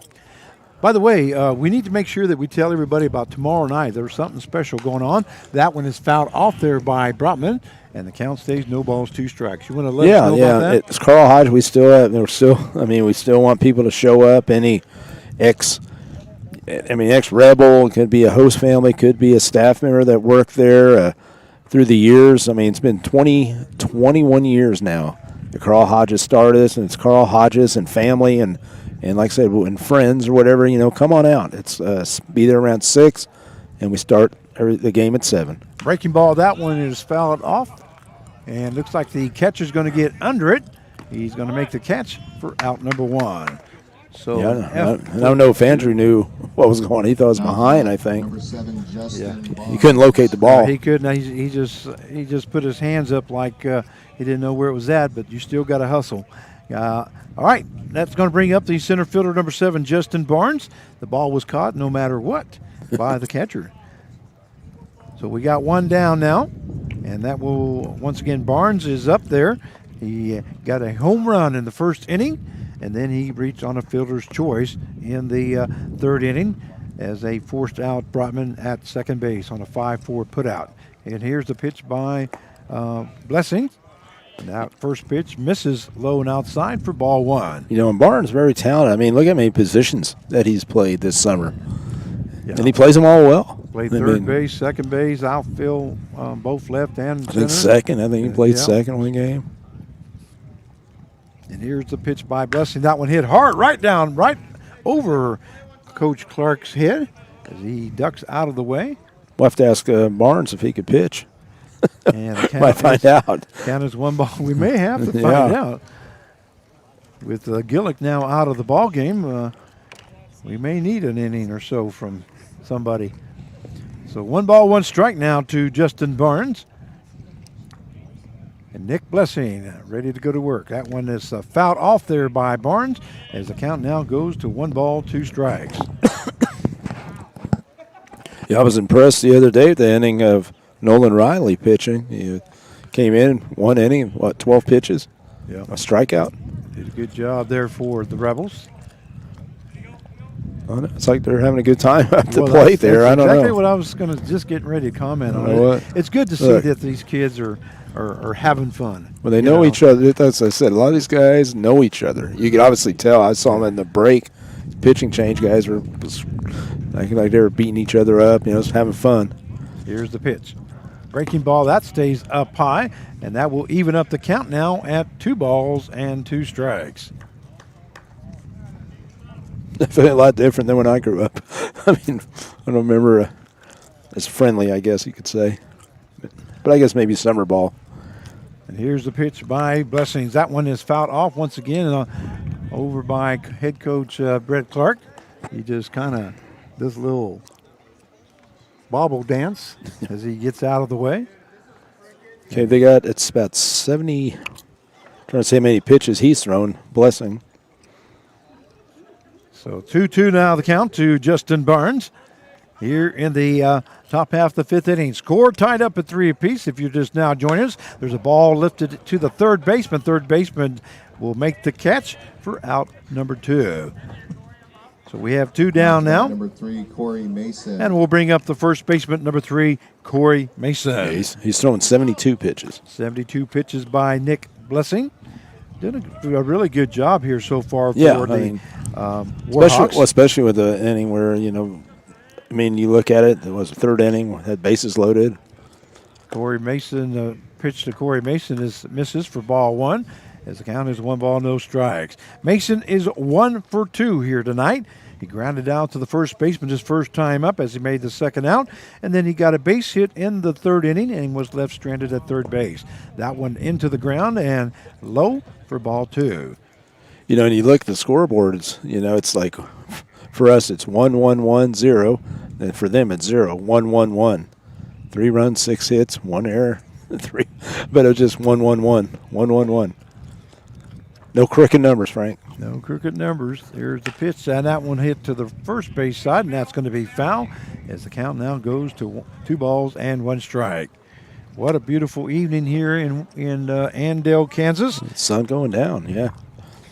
And we know that this is the 4th of July weekend coming up. We hope everybody has a safe 4th. Don't forget what it's all about. Get your flags out. That one is fouled off there by Mason.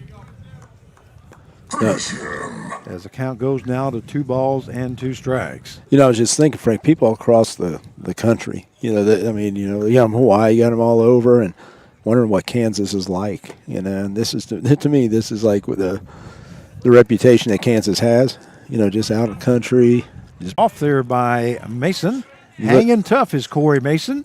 You look over your shoulder, look at that. Oh, yeah, sunset. Beautiful sunset, yeah. Matter of fact, I may get the camera here and just let's see if I can do that real quick. We're going to show you that real quick here. Look at that, just beautiful. All right, let's cut back. That one misses high for ball. Let me show you that one more time. Just a beautiful sunset right back behind us and all those clouds. Yeah. So the count is full now at 3-2. I know we're going to get some from the Capions showing the Hawaiian sunsets here. That one misses outside for ball 4. So Corey Mason reaches on a base on balls. Now to bat number 23, Nolan Riley. So Mason will be on at first base with a walk. Need more balls. And more baseballs. That will bring up the third baseman, number 23, Nolan Riley.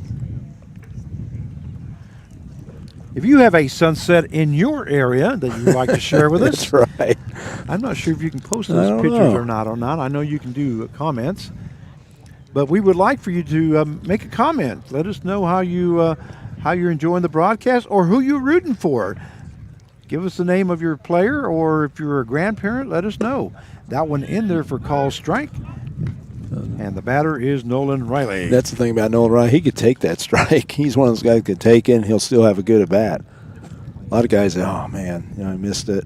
And here's the pitch by Blessing. That one misses outside as the count will even up now at 1-1. That was a good pitch here by Nick Blessing. He tried to get Riley to go for that outside pitch as he missed that outside corner. And here's the pitch. Now the breaking ball. This time he brings it in just a little bit more, and that one is in there for call strike 2. Good pitch there by Nick Blessing. Well, we're just sitting back here where we're at. You can really see that ball breaking and working. Breaking ball out. Hit by Nolan Riley. That's going to be fair.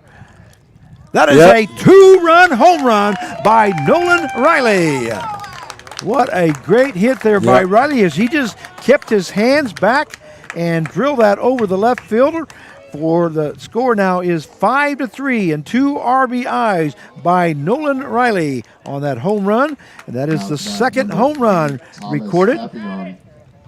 Yeah, I mean that was a 1-2 pitch, and what I say, he looked at 2 pretty good pitches right down the middle, pretty much, but he didn't rattle him, And that home run is sponsored by John Odom and family, proud friends of the Newton Rebels.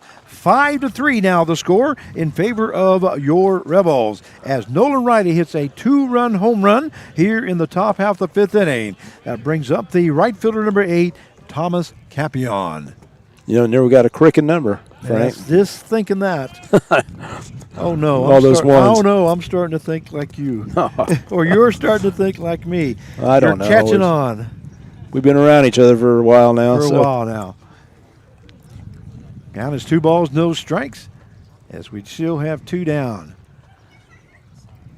And here's the pitch by Blessing. Swing and a miss there by Capion, and the count will now go to 2 balls and 1 strike. Capion that time just stepped out a little bit. He stepped. Yes, his left foot was facing third base. That one misses low for ball 3. So 3 balls, 1 strike now to Thomas Capion from Hawaii. His parents are.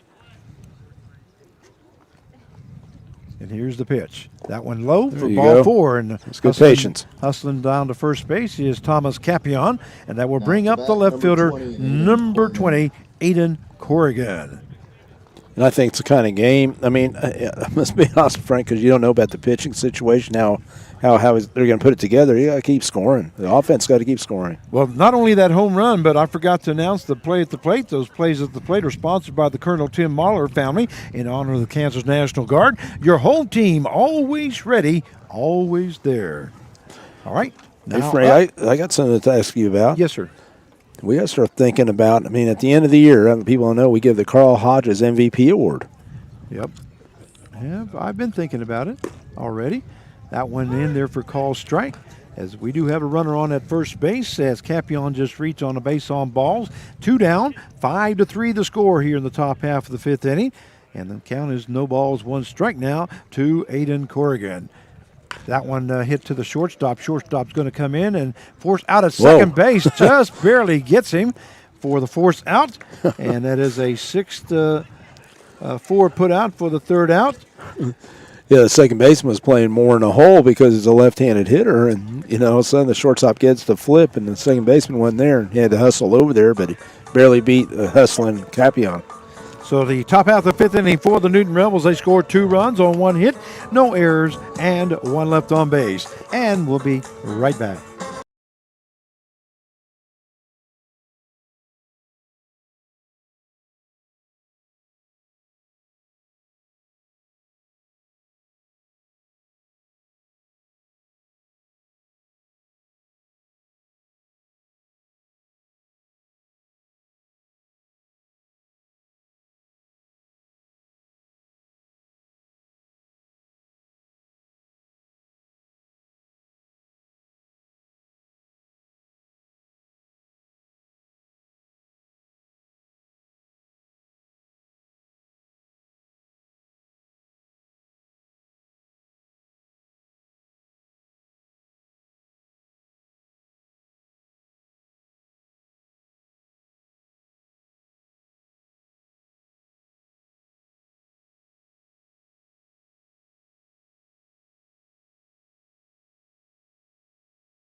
Hitting out for the Warhawks, number 27. And we welcome you back to Newton Rebels Baseball as we go to the bottom half of the 5th inning. The score 5-3 now in favor of your Newton Rebels, as the Rebels hit a 2-run home run.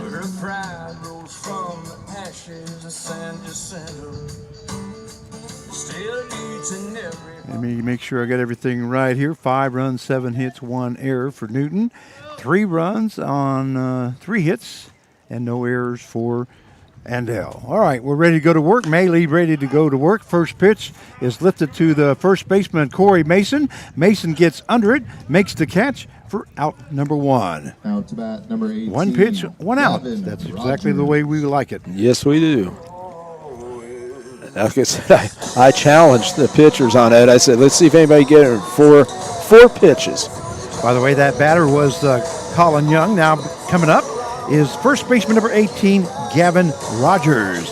And once again, we'd like to say hi to Cindy Rogers, who shouted out from Port St. Joe, Florida. And she said, love my number 18, and that's who's up, Mr. Gavin Rogers. So, Mr. Rogers, you're being loved all the way from Florida. Need to let you know that. And Spencer Maley now ready to go to work. That pitch misses inside. You know, being out here, Frank, you hear those fireworks going. I've been hearing them, all over out here. Yeah, I'm already looking forward to that with 2 St. Bernard dogs. That's what I was just thinking. Hiding underneath down in the basement. Everybody likes fireworks except dogs. Except the dogs, exactly right. And cats. Yeah, I've got 2 St. Bernards that just love the heck out of those fireworks. What are you doing for 4th? Anything special? Nothing special. Yeah.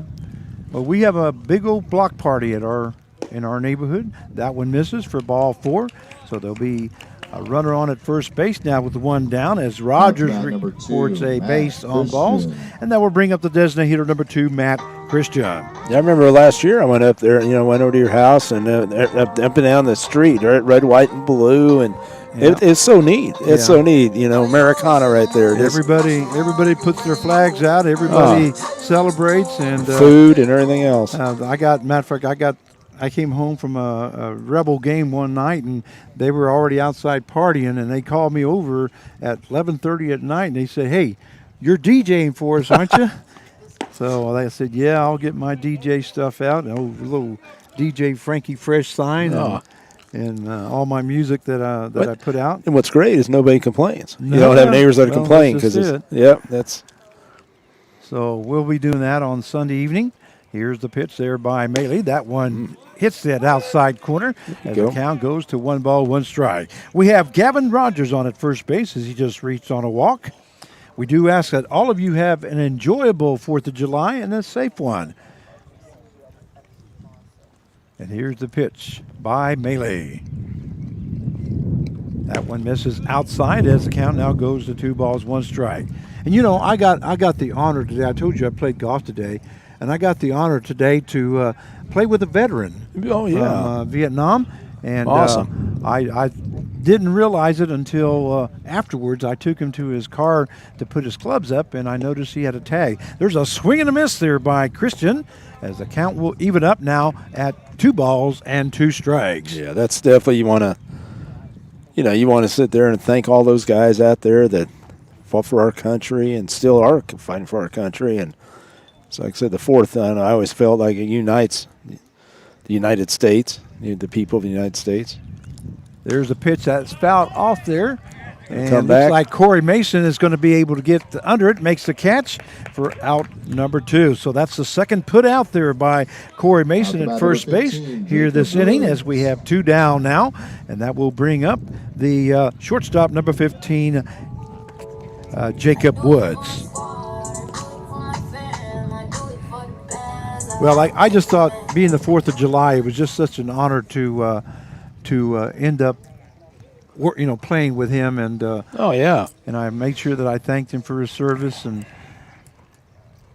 the pitch just misses inside for ball 1 by Maley to Woods. And I thought that he was a veteran, but I just wasn't sure until I got out to the car and then saw his tags that he said Vietnam veteran.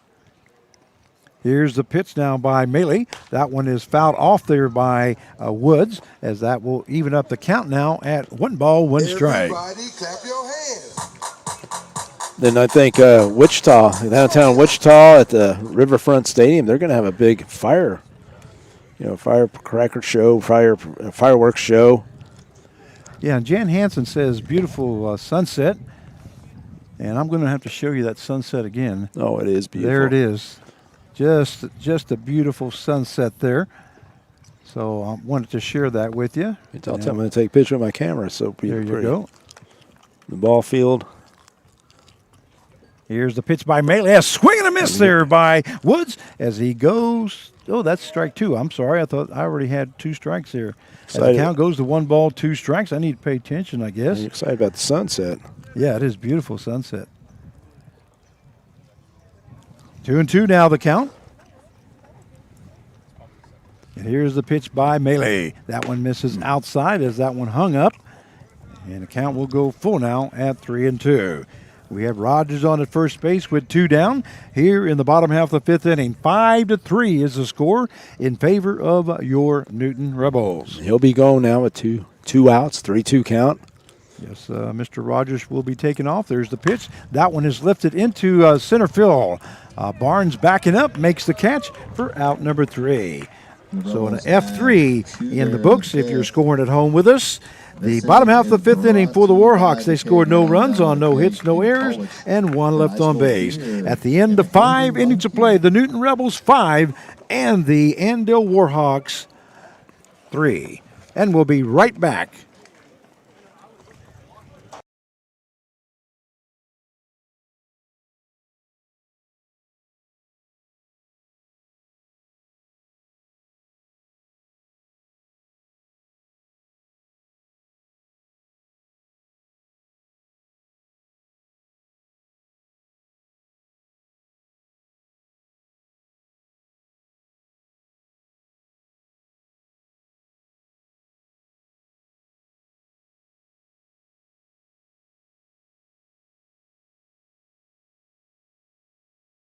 And we welcome you back to Newton Rebels Baseball. This is Frank Martinez, your play-by-play announcer, and I'm joined along by Mark Cavalla. Mark, say hi to everybody. Hello, everybody. As we go, Happy 4th. As we go to the top half of the 6th inning, the score is the Newton Rebels 5. They've scored 5 runs on 7 hits and 3 hits. So that's how the scoring has gone so far as we do go to the top half of the 6th inning. It looks like we're going to have a new pitcher now. Mark, can you tell us who that is? I'll take you back out to the field here. That's number 3, Tyzik Nolan.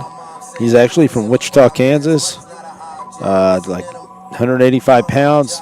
They don't have his height, but right hand, and he Neosho County. So, but they have him listed as a catcher. So I don't know if he's catches, and we'll see. I don't know. It's a catcher, maybe pitching. So Tyzik. Okay.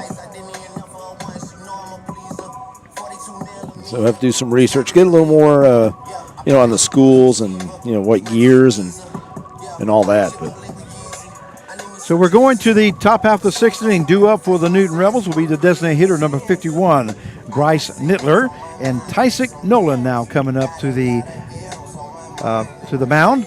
And Nick Blessing ended up going a total of 5 innings. He gave up 5 runs. At the bat, number 51, Bryce Nittler. On 7 hits. And I'm trying to see how many strikeouts he had. That's what I was going to look up for you. Looks like I only see 1.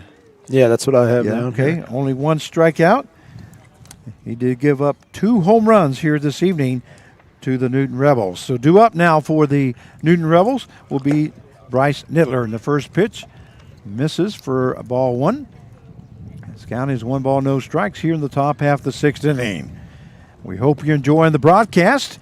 Say something to us, and we'll make sure that we announce your name. Cindy Rogers says, sunset is lovely. Thanks for sharing. Well, Cindy, we appreciate you on your comments and also appreciate you tuning in. We know you're a Warhawk fan, but that's okay because right. Every single kid deserves a fan.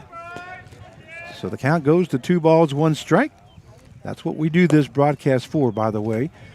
So you fans at home can watch them from home, and if you're not here in Kansas. So the count is 3 balls, 1 strike now to Nittler. And here's the pitch. That one hits the outside corner. Whoa. As the count will go full now at 3-2. Bryce Nittler thought that was just a little bit outside. There was a couple balls out there, baseballs out there, but Tyzik Nolan now on the mound. And here's the pitch by Nolan. A swing and a miss there by Nittler as he goes down for out number 1. And that is the first strikeout recorded by Tysick Nolan. And that will bring up the catcher, number 16, Anthony Zellner. And one thing, Frank, I want to talk about, we kind of just touched on it, Carl Hodges MVP award. Last year, Lincoln Andrews won it last year, very deservingly. I mean, and this year, I mean, you know, and he kind of, it was a pretty easy. First pitch misses outside for ball 1 as the count goes 1 ball, no strike. Well, Lincoln Andrews was a very good ball player for the Newton Rebels, played first base, but he had a nice bat. That one misses outside. I think he was second in the league in RBIs and right up there, and home runs and all that. But the thing was, and you know, he was all league, whatever, all, and but the whole thing was, that one hit into center field. That may fall in. It does fall in for a base hit there by Anthony Zellner. So Zellner records his first hit of the game, and that is the 8th hit of the ball game for the Newton Rebels, as we have a runner on at first base with 1 down, and that will bring up the second baseman, number 11, Jaden Hanna. But I was going to get to, it's like, if you think about last year, when we all vote, we vote, and the staff votes, and the media, their votes. This year, I have no idea who it's going to be. I mean, I think it's, you know, it's see how it is to the finish, and it's the last game. Carl Hodges presents it. That one is fouled off there by Hanna, as the count now goes to no balls, 1 strike. Exactly right. That one will be the last game of the season. Last home game, yeah. Last home game of the season, I should say, and we'll present the Player of the Year. It's a nice plaque, and, you know, Carl Hodges, the founder owner, comes out and, you know, gives it away and all that. But, I mean, it's just, I was trying to think, like you were, you know, who are the candidates? And there's quite a few. Just see how they finish. Well, here's the pitch there by Nolan, misses high, as the count will even up now at 1 ball, 1 strike. I have my 2, I would say. I'm not going to say right now who it is because we still got a lot of season to go. Yes, we do. But I do have 2 people that I have kept in mind on how they play and how they've competed. And I don't want to say anything because I don't want to get any parents upset with me. But 2 balls, 1 strike, and that one misses high, as the count will now go to 3 balls and 1 strike. And it's kind of neat how, you know, we debate it, we talk. I mean, everybody puts in their vote, but, you know, you kind of talk about it. And like I said, it's right now, like you said, it's 2, 3 guys. Here's the pitch. That one is lifted to the shortstop. Looks like the shortstop may be getting under it, and he does and makes the catch for out number 2. That is Jacob Woods for the Amdale Warhawks. Yeah, on a 3-1 count, I don't know if they threw a change or he threw some off speed there and I think he was looking for that fastball. And then, you know, you're looking at one pitch right there, like the size of a softball type fastball usually, and it looked like he took something off and I mean, I think he faked out Hannah a little pop up to short. And that brings up the shortstop, number 1, Andrew Brotman now for the Rebels. That ball is fouled off there by Brotman as the count goes to no balls, 1 strike. 2 down now here in the top half of the 6th inning. 5-3 is the score in favor of your Newton Rebels. Jay, I like how he's been definitely, you know, he's been playing short a lot, and he's really improved as the season's gone. You know, he tackles the ball better, and his throws are accurate, his footwork's better. And here is Nolan's pitch. That one a high fastball. That would look like he's trying to take something off. It just hung up there. Ended up being a fastball, but I think he actually was trying to throw a breaking ball there, as the count will now stay at 1 ball, 1 strike. And it's kind of, you know, work like I said, Nolan. We don't know how much the guy's actually pitched. They haven't listed as a catcher. So is he a real pitcher, or I mean, has he done both? But here's the ball hit to the right-hand side. It's going to be out of play. And the count will now go to 1 ball, 2 strikes here to Andrew Brutman. And that's always I always felt that was a tough combo, especially in college, was a catcher-pitcher. Because, you know, the catcher throws more than anybody. You know, using that arm all the time, then you put him on the mound. You know, I always was worried, concerned about it.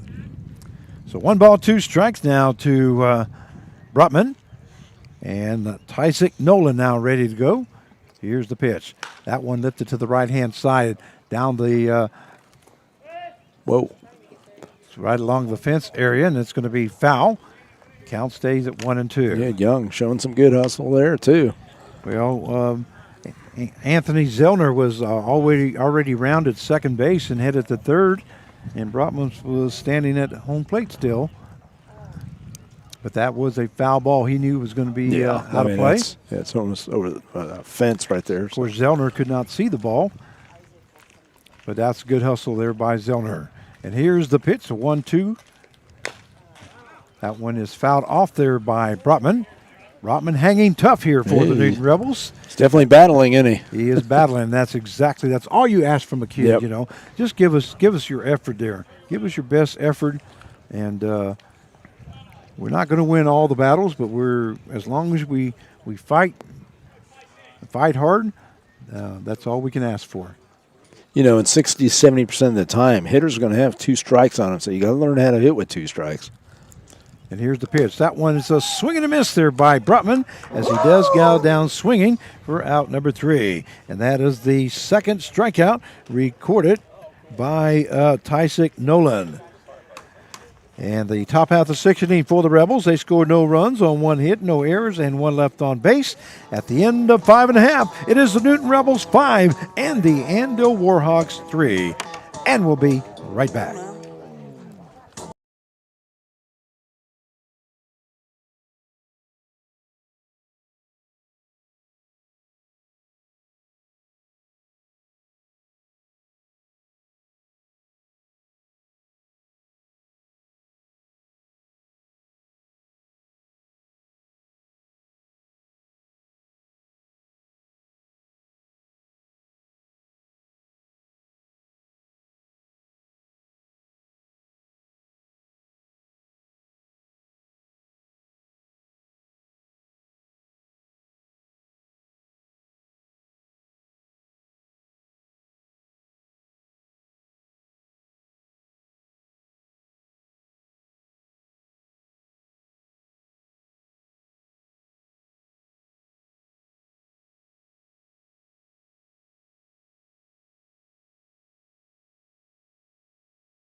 And we welcome you back to Newton Rebels Baseball as we go to the bottom half of the 6th inning. The score, the Newton Rebels 5 and the Annandale Warhawks 3. Spencer Maley on the mound now. And due up for the Warhawks will be the left fielder, number 34, Josh Bozonian. Bozonian from Chino Hills, California. And Bozonian is... looks like he had that 1-4-3 put out at the 2nd inning, so 0 for 1. And then he walked in the 4th inning and he scored a run. First pitch to him is called ball 1. You know, I was thinking about the Rebels, what they're doing, especially with their pitchers. You know, Coach Mandarino's the pitching coach, and he's trying to put this all together. Here's a pitch by Maley. That one hit to the third baseman, and Nolan Riley not able to make the catch there. That's in for a base hit. A hard hit there by Bozonian, and he reaches on with a base hit. Yeah, Riley didn't have much time to react to that. No, didn't have much time to react there. I used to play third base, and boy, those balls really go down there fast. Yeah. And that one there kind of almost put Nolan Riley back on his heels a little bit as that was hit so hard. So we have Bozonian on at first base, and that will bring up the catcher, number 23, Kyler Copeland.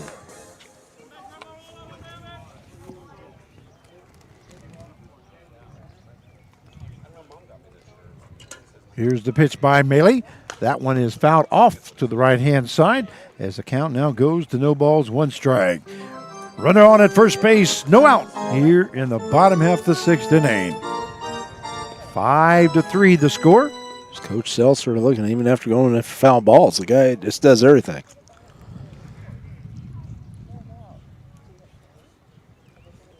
And here's the pitch by Maley. That one a swing and a miss there by Copeland as the count now goes to no balls and 2 strikes. Great pitch there by Spencer Maley as he just basically challenged Copeland. He had that little hesitation move that lefties can do. He just got to hang there for just a second, then throw it, and he froze him. So Spencer Maley now ready to go to work. Here's the pitch. Another one, but that one is low as the count will now go to 1 ball, 2 strikes. That's what you wanted, Frank. I mean, you want to keep that ball down, especially when you're up 0-2. Yeah, you definitely wanted to make him go for your pitch and not give him something good there, and that's exactly what Maley did. So 1 ball, 2 strikes now, and here's the pitch by Maley. That one also misses low as that tails away from Copeland, and that will even up the count now at 2 balls and 2 strikes. Yeah, I can't see over there, but I see Coach Mandarino at the edge of the dugout looking over there at the bullpen. Looks like they might have somebody up there warming up. So Maley ready to go to work here, and here's the pitch. That one misses inside for ball 3. So yeah, it is a full count now, 3-2 now to Kyler Copeland, who's catching this evening for the Andale Warhawks. I don't know if you can see anybody over there, Frank, but no, I can't. You can tell him looking over there. Yeah, he's looking. I looking. cannot see.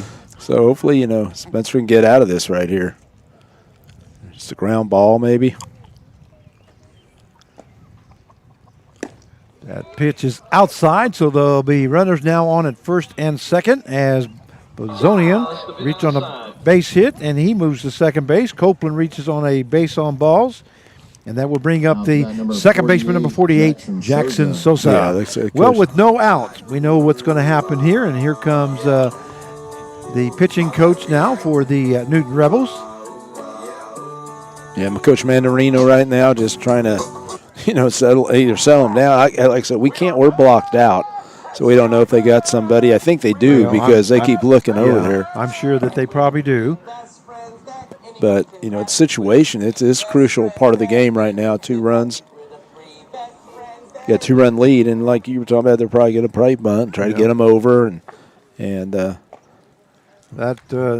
any good coach would be, that's first thing you're going to call is you got to move them over. You're down by 2.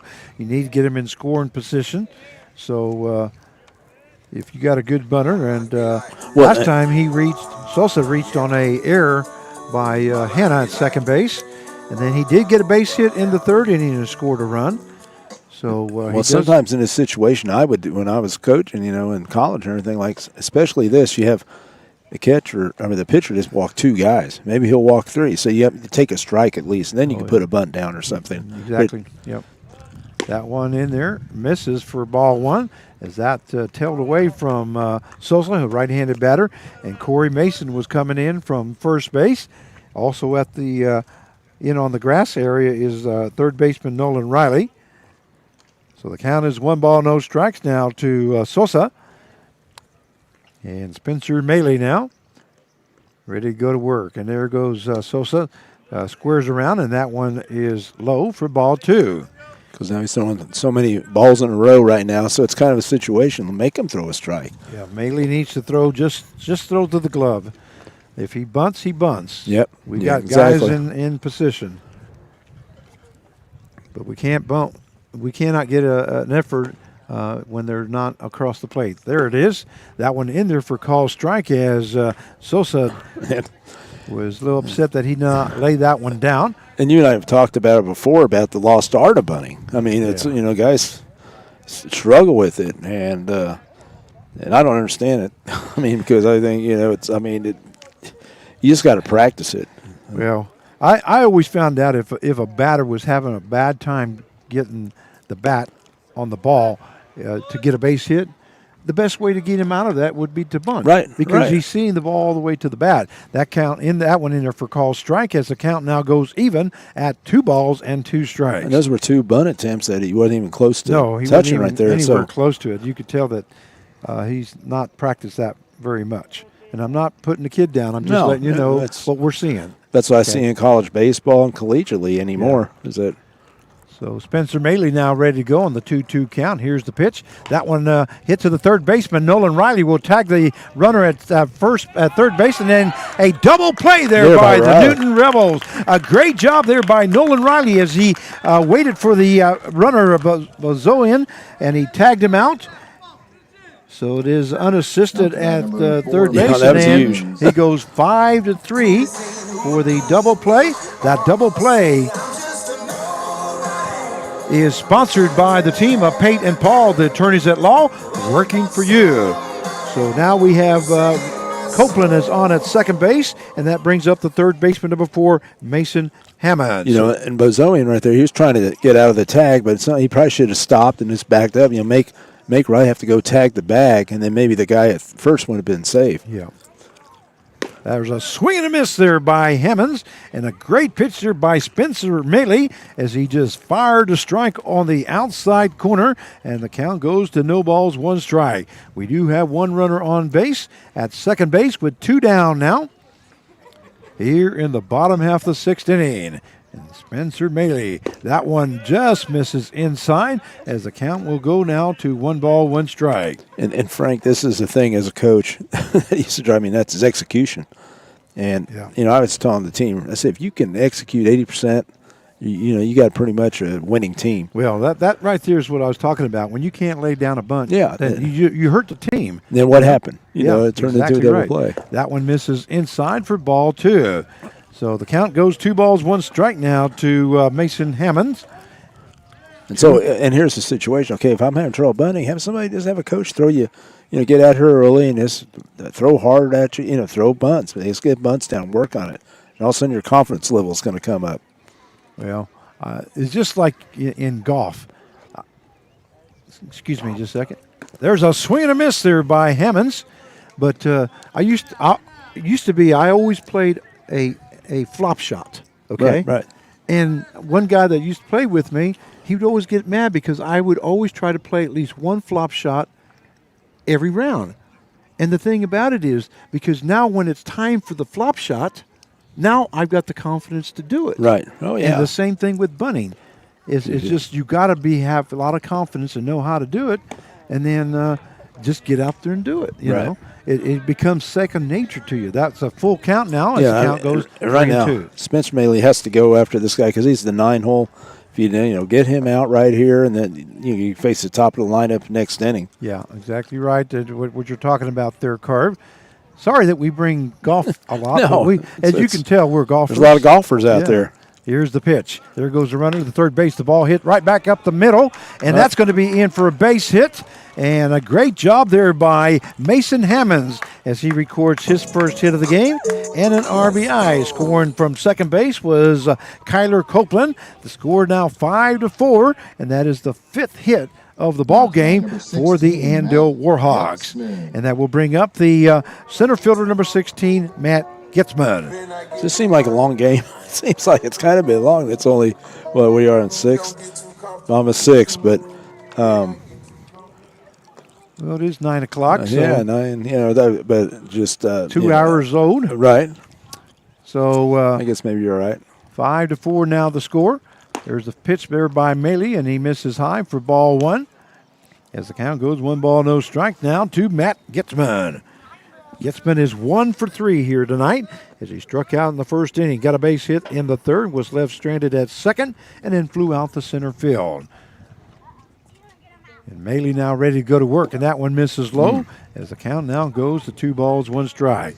Well, you definitely don't want to put any more guys on base here. We need to get that third out. Throw strikes, and let's get the out. Let's go get us some runs. Yeah, the top lineup up, and who knows? They're up there at the top of the lineup for a reason. And here's the pitch by Maley. That one just misses as the count now goes to 3 balls, 1 strike. There's been a lot of close pitches out there Right. that Could have gone one way or the other, but the home plate umpire's right there calling them. So 3 balls, no strikes now to Matt Gitzman. And here's the pitch by Maley. That one hits the outside corner as the count goes to 3 balls and 1 strike.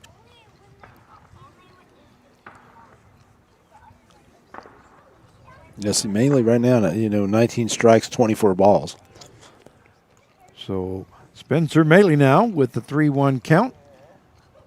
He's looking at, there goes the guy at first base. That one is lifted to the right-hand side. He lost it. And it looks like Corey Mason's not sure if he's going to make the catch or not.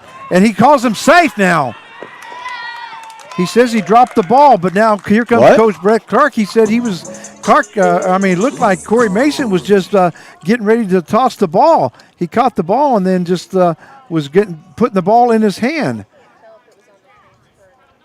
What? But the runner, good job there by Hammonds as he kept running, and we'll see exactly what happened there. Yeah, I didn't see. I saw him catch it. Yeah.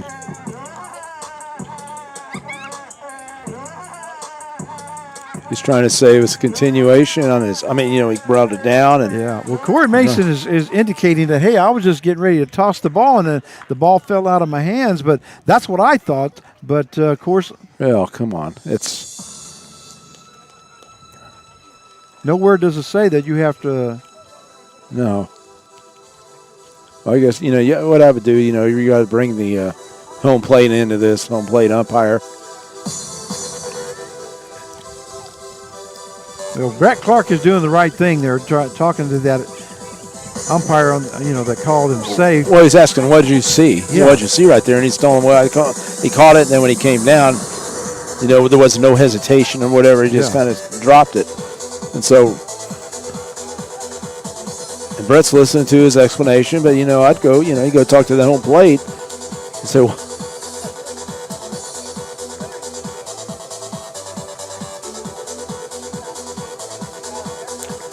So, wow. Not sure how it's going to be called. If the run does score, the score would be tied up at 5 apiece. And I know if I was Corey, and the umpires need to get away and to talk about it, right now.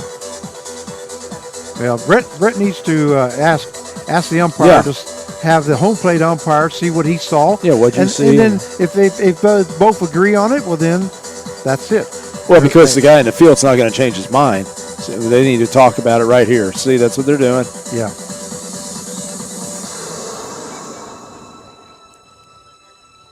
That's exactly what the umpire should do, and that is discuss it and say, hey, what did you see, sir? And did you see a movement by the first baseman like he was going to toss the ball, and it just looked like it fell out of his hands? Well, it looked like he caught it, and then he came down and was trying, Man, this pivotal play again, another pivotal play. We've had a few of them. Well, Brett Clark did this right thing. He did. He went and discussed it and said, hey, what did you see? Why did you call him not out? And they're going to call him safe. So a run's going to be scored as Hammond scored. But, that's good ball playing by Hammond because Hammond kept running. And then it made Corey Mason, even though we don't agree with it, Hammond did the right thing by hustling. And that's one thing that drives me nuts when a play is being going. They think it's going to be an out, so they stop. Right. But Hammond kept running. He kept running. And you got to give credit to Mason Hammond as he scored from that's a play, that definitely. So the score now tied up at 5 apiece here. Man. And that's going to be an error. That's going to be the second error as Corey Mason. Yeah, that's just an easy pop-up. It was an easy fly ball, yep. Just routine. Got to dominate the routine. And that will bring up right fielder number 27, Colin Young. There goes the runner to first base. Second base, from first base. And that one is fouled off there by Colin Young. Clap your hands. As the count will now go to 1 ball, 1 strike. We do have 2 down. That would have been the end of the inning there. How low can you go? And it's too bad because that double play, with Riley, with the double play back then. I thought that was going to help get us out of this inning, and they still scored 2 runs. So the 2 runs have scored here in the bottom half of the 6th inning. That tied the ball game up, and there's going to be a base hit there by Colin Young into left field. And that will move Gitzman over to second base. Young at first now. That will bring up the first baseman, number 18, Gavin Rogers. Well, we were talking about that we need to get out of this inning and not go to the top half of the batting order, and look what happens. Yeah, now we're 3 batters into it. We're going to take a small break here while head coach Brett Clark. That's going to be it for Spencer Maley. Since music's being played, we need to take a break, and we'll be right back.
And we welcome you back to Newton Rebels Baseball. This is Frank Martinez, your play-by-play announcer, joined by Mark Carvalho. And we have some guests here tonight.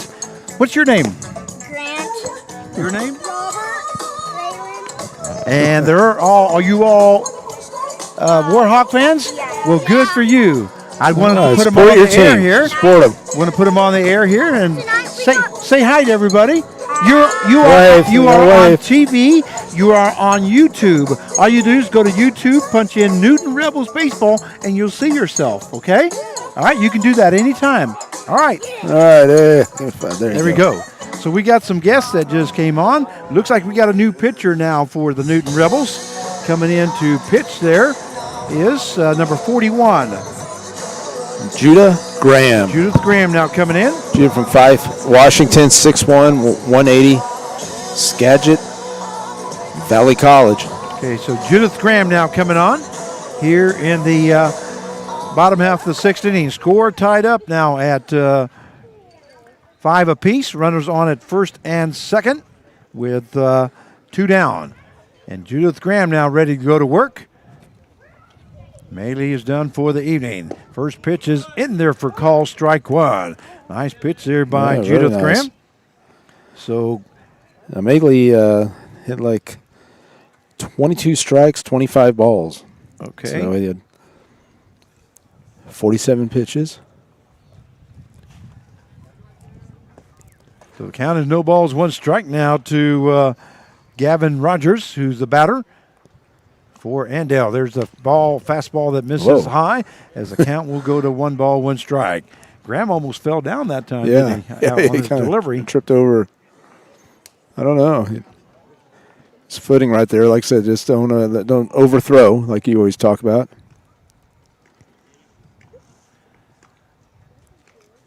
Okay, we had Matt Alcabon. Alcabon. Okay. Alpacon. I don't. Alpacon. You say it, Frank. Matt. How about Matt? I was going to say Abuchan, Yeah. but maybe that's incorrect. Anyway, Matt, Abuchan. you know That's what it who is. you are. Yeah, Abuchan. He says, attaboy, Bone, and I'm sure he was talking about Mason Hammonds. Hustle around the bases. Count is 1 ball, 2 strikes. And we apologize for butchering up your name there, but you ought to try saying Martinez and Carvalho. Yeah. How many times has your name Oh, my gosh. been mispronounced? The whole life. That's If you it. if you spell it out, it's nothing like what it sounds like. Cavallo. No, it's especially around ballparks when I used to play. It's stuff. It was butchered. There goes the runners. That one is fouled off there by Rogers. And the count stays at 2 balls, 2 strikes. So the runners will be heading back as Getzman moves back to second base. Young goes back to first. Being aggressive on the base path is the Andale Warhawks and head coach for the Warhawks. So 2 balls, 2 strikes now to Gavin Rogers. You know, Frank, back then you didn't have PA announcers that came down and asked for the pronunciation. You do that. Yeah, I tried to do that. All my 27 years of doing the NBC World Series. There's a ball gets away from the catcher, Zellner, and both runners will advance now, and the count goes full now at 3-2. You know, and sometimes it's so hard to get that one out. I mean, that 1 strike, 1 out, whatever, you know, right here that the Rebels need.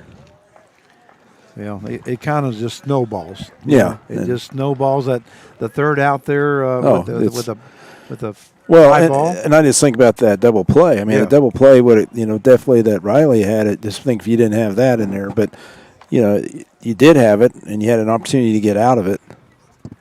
So full count down. Here's the pitch by Judith Graham. That ball hit up the middle. That's going to be in for base hit. 2 more runs will score. Coming in to score is Getzman and Young. And now the Andale Warhawks have scored 4 runs here in the bottom half of the 6th inning to take a 7-5 lead over the Newton Rebels. Now up to bat number 2, Matt Christian. And that's the whole thing. What the Rebels have been doing, they've been doing a good job preventing the big innings this week, of course, and then today, right, this inning right here, just through mental mistake or whatever you want to call it. Frank, I mean, we should have been out of this inning. And Rogers records his first hit of the ball game and 2 RBIs. Nice job of hitting there by Gavin Rogers. That will bring up the designated hitter number 2, Matt Christian. Here's the pitch by Graham. That one is fouled off to the right-hand side as the count now goes to no balls, 1 strike. Well, we have a happy camper in Cindy Rogers, I'm sure, as Gavin Rogers recorded a base hit and 2 RBIs. Yeah.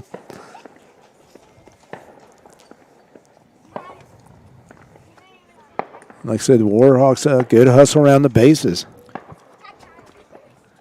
So no balls, 1 strike now to Christian. Here's the pitch by Graham. That one misses high as the count will now go to 1 ball and 1 strike. I was thinking about like catchers like Zellner. He came in here kind of late, and he's trying to figure out all these different pitchers he's had to catch lately. I don't know about you, but I'm starting getting bit by mosquitoes here. We don't have those in our press box, do we? No, we don't. Here's the pitch. That one stays up high as the count now goes to 2 balls, 1 strike. Yeah, I'm starting to get them around my ankles and my wrist. And I didn't bring any spray because I thought we were going to be in the press box. That's right. To be honest with you. They wouldn't let us up there. I don't know. Not today, they said, but that's okay. They did furnish us a table and chairs and cord. We appreciate that. And luckily, it's nice out. I mean, it's not raining. Here's the pitch by Graham. That one is a swing and a miss there by Christian as the count now goes to 2 balls and 2 strikes.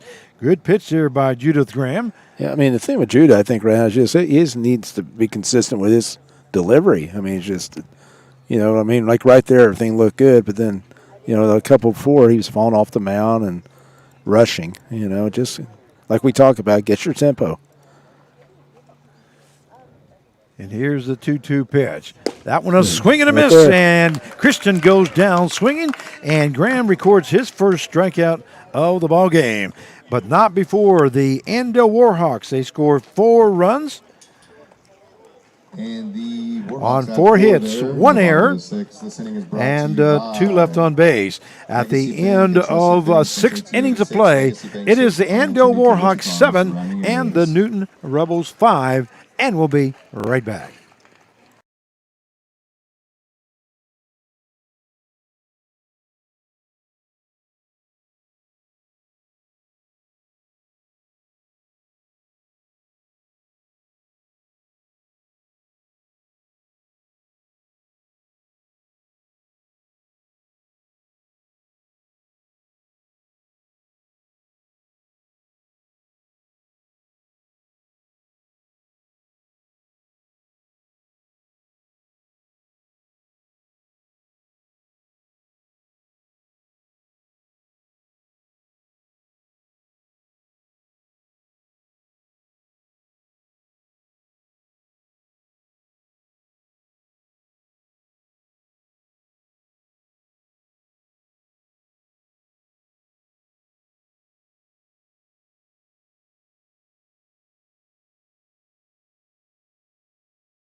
And say something. And we welcome you back to Newton Rebels Baseball as we go to the top half of the 7th inning. This is Frank Martinez, your play-by-play announcer for tonight's game, joined along by Mark Cavella, our general manager. And we're going to go back out to the ball field here. Due up in the top half of the 7th inning for the Newton Rebels will be the short center fielder, number 7, Justin Barnes. Go ahead. Yeah, one thing I was going to say, what the Warhawks did, they just took whatever the Rebels gave them that inning, but you also look at the base running, a very aggressive base running, and ended up leading to 3 runs right there? Yeah, they got 4 runs total. Yeah, but I mean, you know, with the hustle from on the drop fly, then right there the runners going to second and third, Right. and then the base hit, that scored 2 runs. The count is 1 ball, no strike now to Justin Barnes as we are in the top half of the 7th inning as fireworks are going off now right around us. Yeah. And the count will go now to 1 ball, 1 strike. 7-5 is the score in favor of Andale here in the top half of the 7th inning. And Tyzik Nolan now on the mound. That one misses outside as the count goes to 2 balls and 1 strike. And you know, I don't know what's going on, but I'm using the same internet off my phone, hotspot. That one hit to the right-hand side. Right fielder looks like he may get that in foul territory. What a great catch there by the right fielder Now as it's he about kept number hustling 3, and hustling, and then he Corey finally Mason. just stuck his glove out. That was Colin Young making the catch out in right field for out number 1. So we do have 1 down here now in the top half of the 7th inning, and that will bring up the first baseman, number 3, Corey Mason. And I was going to say, Mason, I'm sure he wants to make up for that. That one misses outside for ball 1 as the count goes 1 ball, no strikes. So 1 down now here. Well, but so you're saying on your internet? Oh, I'm using the same internet. I'm using my hotspot off my phone, and it's working great on the broadcast, but I can't even get my internet to work on my second computer now. I lost it, but I don't want to restart it because if I do that, we'll lose the broadcast. Don't want to do that. Yeah. So I want to make sure we don't do that. That one hits the corner as the count now goes to 3 balls and 1 strike. Like I said, we need to get something going. 3-1 count. Let's get on base. There's a swing and a miss there by Mason, and the count will go full now at 3-2. Tyzik Nolan just challenged Mason on that. Like I said, he looks pretty good if he's a catcher. You know. And here's the pitch. That one hits Good. low for ball 4. So Corey Mason will be on with a base on balls. Now That's to his bat number 23, second base on balls Nolan Riley. in a row there to Corey Mason. So we'll have a runner on at first base with 1 down, and that will bring up the third baseman, number 23, Nolan Riley. And guess what Mr. Riley did last time? Yeah, I know. That's what we're hoping again here because that's what I was hoping that right there Mason get on base. So now Mr. Riley hit a 2-run home run his last time up with Mason on. That one in there for call strike one. Good pitch there by Tysick Nolan. And I want to thank the people right back behind us there. I was getting bit by mosquitoes on my ankles and my wrist, and they saw me struggling, so they gave me some bug spray. The breaking ball misses high. Not sure who they are, but I do want to thank them very much for that, because now they're leaving me alone. Whoa. Oh, you hear it through our headsets Well, even. when that firework went off, our mixture picked went it off up? too. Yeah, it Yeah. picked it up and went off. That's a hard hit ball there by but Riley, right but at it's him, going to be hard. right in Oh, front of no, the left good. fielder. I thought he was Yeah, I going to thought he make was the gonna get catch, it. but that ball dripped down, and Riley records his his third hit of the ball game. Yeah, That he hit a I thought the same thing you, Frank. I thought he was going to carry out to him, but I guess he had a little topspin on it that to drop down. Yeah. So now we have runners on at first and second with one down. That will bring up the right fielder, number 8, Thomas Capion. Boy, how would it be nice to see Yeah. Mr. Capion Well, get one of those home runs that he had in the season, as he hit 10 home runs for the team that he played for, but he fouls this one off as the count now goes to no balls, 1 strike. He was just a little late on that one. And that was up a little up and in. I don't know if that was his pitch, but the thing is, right now, just just make that pitcher work. He'll throw you a couple good fastballs.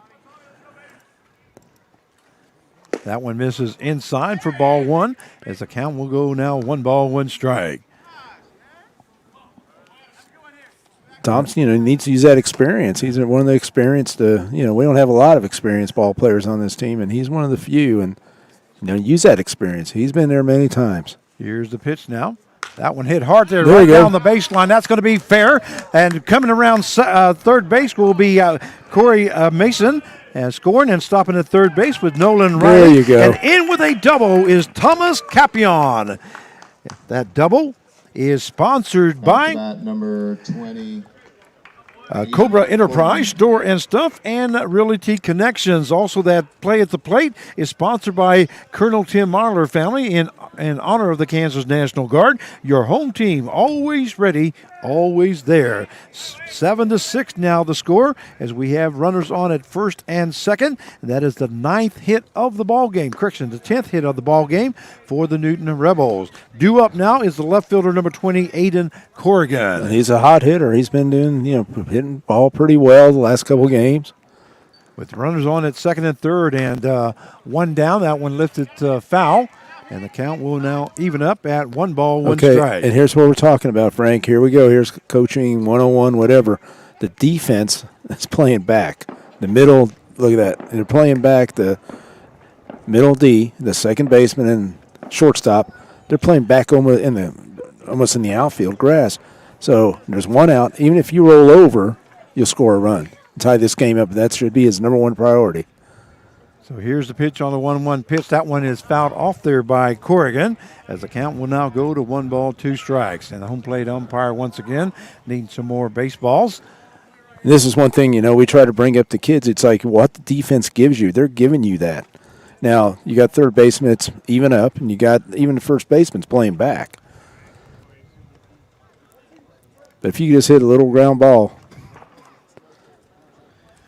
and that's the only thing you should worry about. Right now, just get that run. Here's Nolan's pitch. That one is fouled off. Good job there by Corrigan hanging in there, as the count stays at 1 ball, 2 strikes. We have Nolan Riley at third base and Thomas Capion, who just recorded a double and an RBI. That is his first RBI of the ball game. And Tysick Nolan's pitch. That one misses outside for ball 2. That's pretty close. Was awful close. That sure was. Yeah. But the umpire's been very consistent with that on both sides, as the count now goes to 2 balls, 2 strikes. That's like I said. I want to get that run in. Tie this game up. And here's the pitch. That one outside. Fastball misses high and outside, as the count goes full now at 3-2 to Aiden Corrigan, the batter for the Newton Rebels. 7-6 now the score, with runners in scoring position and 1 down here in the top half of the 7th inning. And nice job there by Corrigan as he lifts that into left field, tagging up from third base, and here comes Riley. Whoa. And he's going to be safe. Yeah, I mean, And that's that will tie up the ball game as Nolan Riley scores from third base, and Aiden Corrigan gets another sacrifice fly to left field and an RBI. That's his first RBI of the ball game. we got Trey Wingett up. I guess he just got back into town. He's been out of town. Okay, Now up to bat, so that's going to be a pinch hitter now, number 14, Trey Wingett. But see, the whole thing about it, I mean, we're fortunate because that ball wasn't hit that far out there. No. And That fielder threw a strike at the yeah, home, he threw a but strike and it was a great slide there. great slide there by Nolan Riley. So now the Rebels have scored 2 runs to tie the ball game up, and the first pitch to Wingett is in there for call strike 1. So we do have a runner now on at second base with 2 down. And I don't know what, Wingett's been gone for a week, so we don't know if he's seen live pitching. That one is fouled off there by Wingett as the count will now go to no balls and 2 strikes. Well, all we care about is that he protects that plate now. Yep. And like I said, he was one of the RBI leaders. If he wasn't, I don't know, he was pretty right up there before he left. So Trey Wingett now up at the plate at pinch hitting for the Newton Rebels as Tysick Nolan, that in there for call strike 3 right across the knees and on that outside corner for the third out. So Wingett takes a look at third strike, and that is the Yeah, and I don't think that's Coach Clark put him in there for that. Just come up there and swing. But I mean, right there, just looking at strike 3 fastball. I don't know if he was ready to play. I don't know. I don't know what's going on. He's a better hitter than that. So top half the 7th inning for the Newton Rebels. They scored 2 runs on 2 hits, no errors, and 1 left on base. At the end of 6 1/2, the score tied up at 7 apiece, and we'll be right back.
And we welcome you back to Newton Rebels Baseball as we go to the bottom half of the 7th inning. Due up for the Andale Warhawks will be the shortstop, number 15, Jacob Woods. Score tied up at 7 apiece here in Andale. Judith Graham in with his 2nd inning of work. Yeah, Jacob Woods, Maryville, Missouri. Shorter University, one of the shorter guys. And I wish I could give you some of his other stats, but we have lost the other computer where we can't get anything for some reason. Like I said, I lost internet on that computer, but I don't want to reboot my phone because we'll lose the broadcast. That ball hit the third baseman. Nolan Riley goes to his knees, fires a strike, but not going to be able to make the play. And where's our right fielder at? There goes the throw down to third base. And in safely, once again, hustling is Jacob Woods.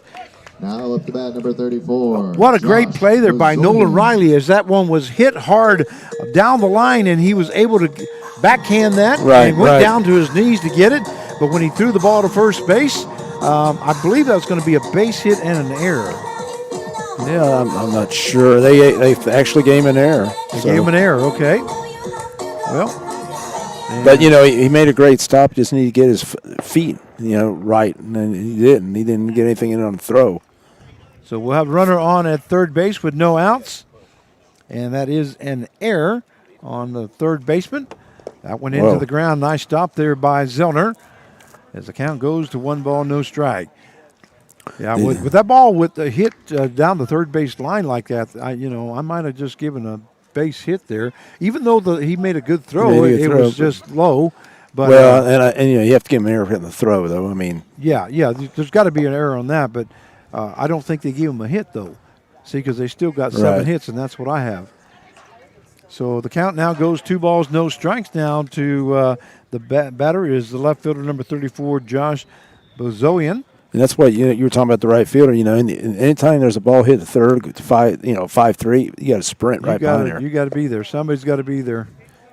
And right fielder was still standing in right field when that ball was thrown, and I always taught to make that right fielder cover. And it's also too, like I said, Corey Mason right there in the situation. If he has a chance to stop the ball, I don't know. I don't know if he was trying to make the play. Yeah, it looked like he was, but if you have an opportunity, that one misses for ball 4, correction. So going to first base will be Bozoian on a walk. And that will bring up the catcher, number 23, Kyler Copeland. thank you. Well, and the thing is, too, it's what I'm getting at is that if you're a first baseman and it's a wild throw, worry about stopping the throw. Don't worry about trying to make the out, because that's what happens sometimes. And believe me, Mason's an all-star first baseman now. But, sometimes if you come off the bag. Okay. So now batting will be the catcher, number 23, Kyler Copeland. That first pitch is in there for call, strike 1. And we just got a note handed. They like to say hello to Levi and Avery Sosa. They said they're watching their cousin Jackson Sosa play here in Andale. Yeah, Jackson's the second baseman for him. So thank you. The foul ball. That one goes to no balls, 2 strikes now.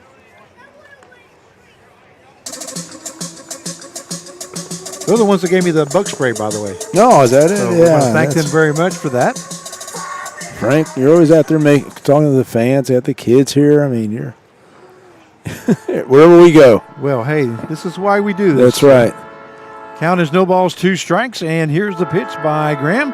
That one is fouled off there by Copeland. And the count stays at no balls, 2 strikes. And this PA announcer warned me that he will be playing all kinds of stuff during foul balls and pitching changes and stuff, so that's why we're having to mute our mic here between innings. 0-2 now. Here is Graham's pitch. Boy, we got trains. That's a fighting. train. Yeah, that's trains. I thought that was the PA guy making that noise.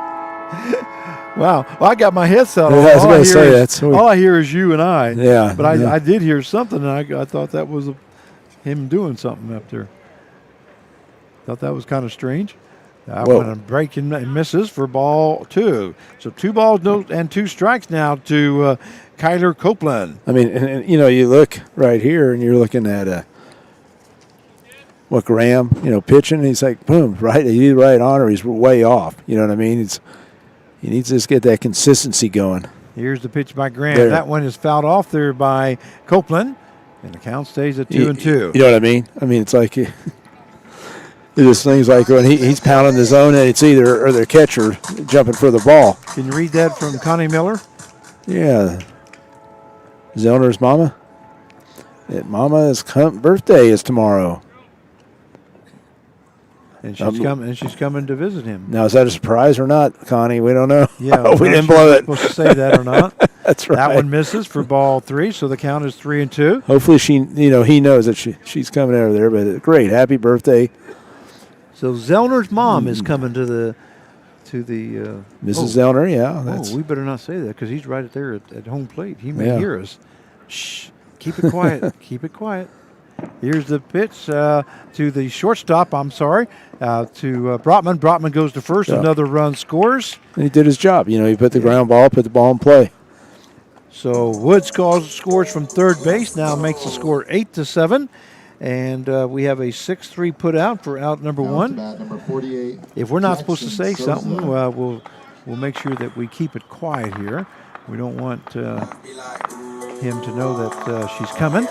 And we'll make sure we'll be at home tomorrow. Yeah, we'll be at home. So we'll make sure that we're going to have to wish Mrs. Zellner a happy birthday tomorrow. And tomorrow is Carl Hodges Alumni Day. Yes. So I do hope some alums come out. I mean, you know, I know it was kind of short notice from last week, but, you know, there's guys around. I know quite a few. Jackson Sosa now up the plate. And once again, to say hello to Levi and Avery Sosa, who are watching their cousin Jackson play ball here tonight. Count He's is up right now. So no balls, one strike. Exactly right. That's why we read it. Yeah, that's right. Now you're catching on. I'm catching man. on. It's been a long night, it seems like. Here's the pitch. That one a swing and a miss there by Sosa as the count goes to no balls and 2 strikes. So we've seen a lot of pitches tonight, you know it. They say that he does know. No, he knows. Okay, good. Okay, Connie. well, good. Then we don't have to whisper. Yeah, Connie wouldn't set us up like that. Yeah, well, that's so I guess in trouble. Yeah, we didn't want to get the surprise spoiled. Great pitch there Nice by Graham. Nice. And Sosa goes down looking for out number 2. See, Graham, I mean, I like him. I mean, he really comes, you know, when everything's together and he just has his rhythm down. I mean, he's got a good fastball. And that will bring up the third baseman number 4, Mason Hammonds. So Mason Hammonds now up with the runner on at second base, with 2 down. Here in the bottom half of the 7th inning, 8-7 now the score in favor of Andell. And here's the pitch by Graham. That one misses high for ball 1. And guess what's going on in Newton tonight? What's going on? Oh, Newton, the Mexican-American fast pitch tournament started tonight. Actually, they have the old-timers game that started, I think, around 7 o'clock. I might have to stop by on the way up there tomorrow. And then tomorrow all day long at 3 different fields. A swing and a miss there by Hammonds as the count will go now to 1 ball, 1 strike. They'll have 3 different ballparks, and I'll be up there announcing for the Mexican-American tournament. And which park are you going to be at? So I'm not sure yet. When I get there, they're going to let me know for sure. So, but I know that on Sunday I will be at Athletic Park. Athletic? Oh, yeah. I mean, not Athletic Park, but is that the main one? Yes. Okay, yeah, Athletic Park is where I'll be on Sunday. And I've already been told I'll be announcing 6 games there on Sunday for a championship game. It's championship day. Well, they won't be like this, Frank. I can guarantee you this. No. Well, I'm actually going to be calling the games a PA. Right. But my God, I'm going there for the food. Oh, yeah, like I said. If you've never had some good Mexican-American food, you need to go to that Mexican-American tournament. There you go, Mrs. Zellner. Head on out to the Mexican-American tournament tomorrow and get yourself some something to eat for your birthday. That fly ball to right fielder. Thomas Capion looks like he makes the catch for out number 3. But not before the Andell Warhawks. They score 1 run. On no hits, 1 error, and 1 left on base. At the end of 7 innings of play, it is Andell Warhawks 8 and the Newton Rebels 7, and we'll be right back.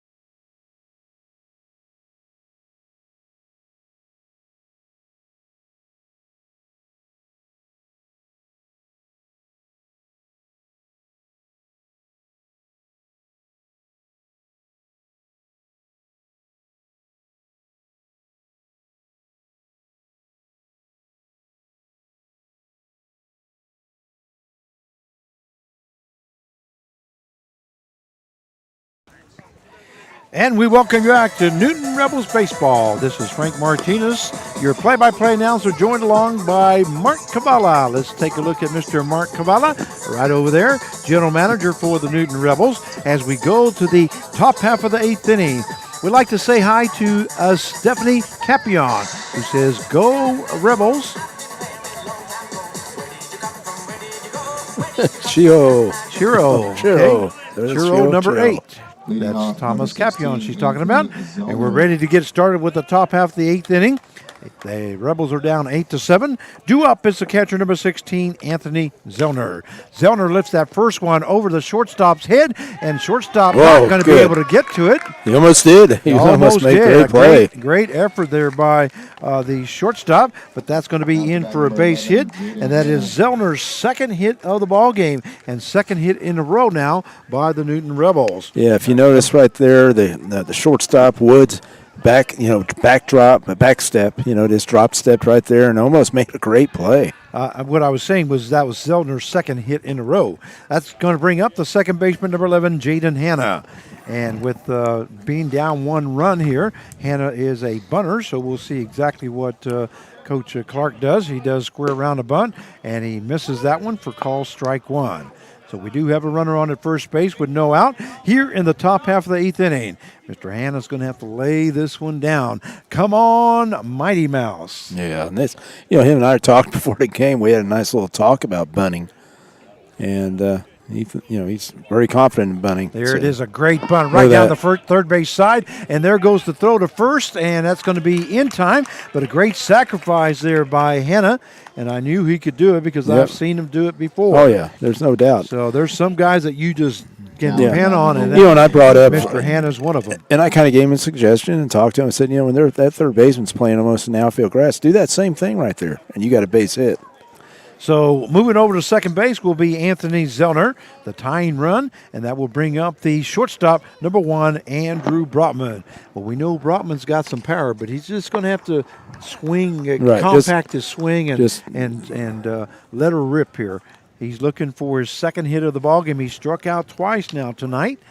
I think he was trying to hit it over the fence that last time. Yeah, no, just do what he has to do. He knows. That one is fouled off there by Brotman as the count goes 0 balls, 1 strike. We do have one down with a runner on at second base, and I keep pushing that button, and it doesn't clear the first base. There you go. Just cleared it. So the count is 0 balls, 1 strike, runner on at second with one down here in the top half of the 8th inning. Here's the pitch. That one outside, and that one gets away from the catcher, but nice job there by the catcher as he hustles after that one, and that's Copeland, and not able to move anywhere is Zellner, so he stays at second base. And we don't know a lot on Copeland. Like I said, we don't know anything on him. I think he's one of the new catchers. I know that they were talking about they were looking for a catcher because they had one get hurt, I believe, and I'm very impressed with him. Here's Nolan's pitch. That one misses low and outside as the count now goes to 2 balls and 1 strike. Andrew, right here now, it's in his count right here, Frank. I mean, it's 2-1 count, hitter's count. Just make sure it's a good pitch and just go with it. Don't try to do too much. So Andrew Brotman now. Look at right field. I mean, if they pitch away, they got that big hole right there. And here's Nolan's pitch. That one misses low, and that gets away from the catcher. So moving over to third base will be Anthony Zellner. That is the tying run now at third base. And the ball just got away from the catcher that time. In this baseball now the approach is different. You got a 3-1 count. You got the runner on third. Now you're trying to drive the ball out in outfield at least, probably trying to. Let's see how their defense plays again.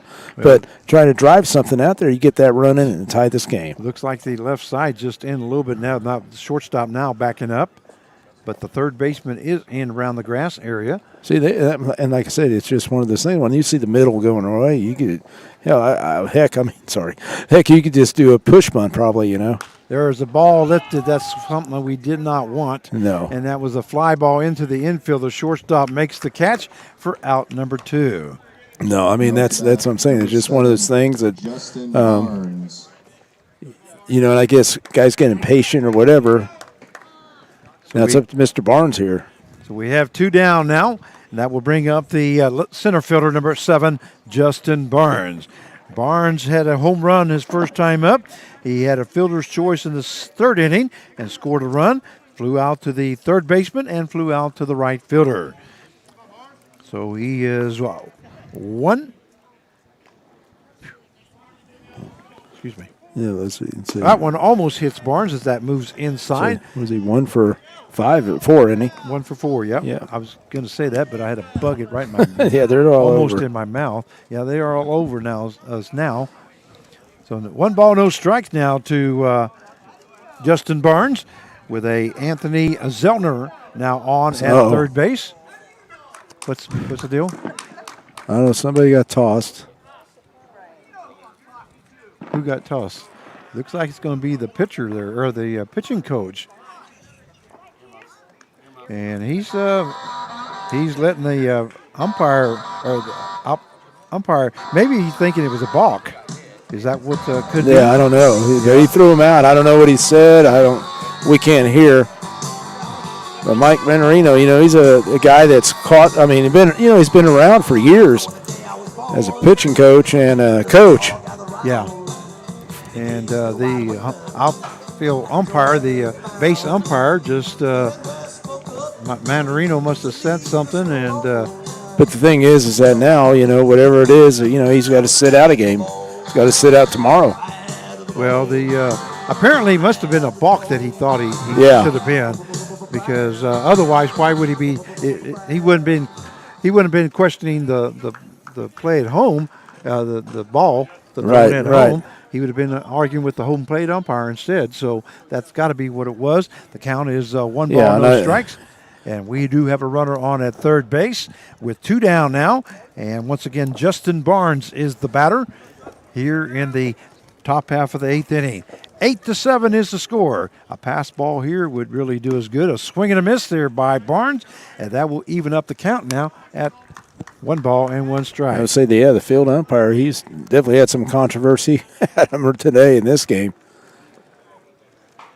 And we have Tammy Streeter, who says, Nana and Papa love Jackson Sosa, number 48.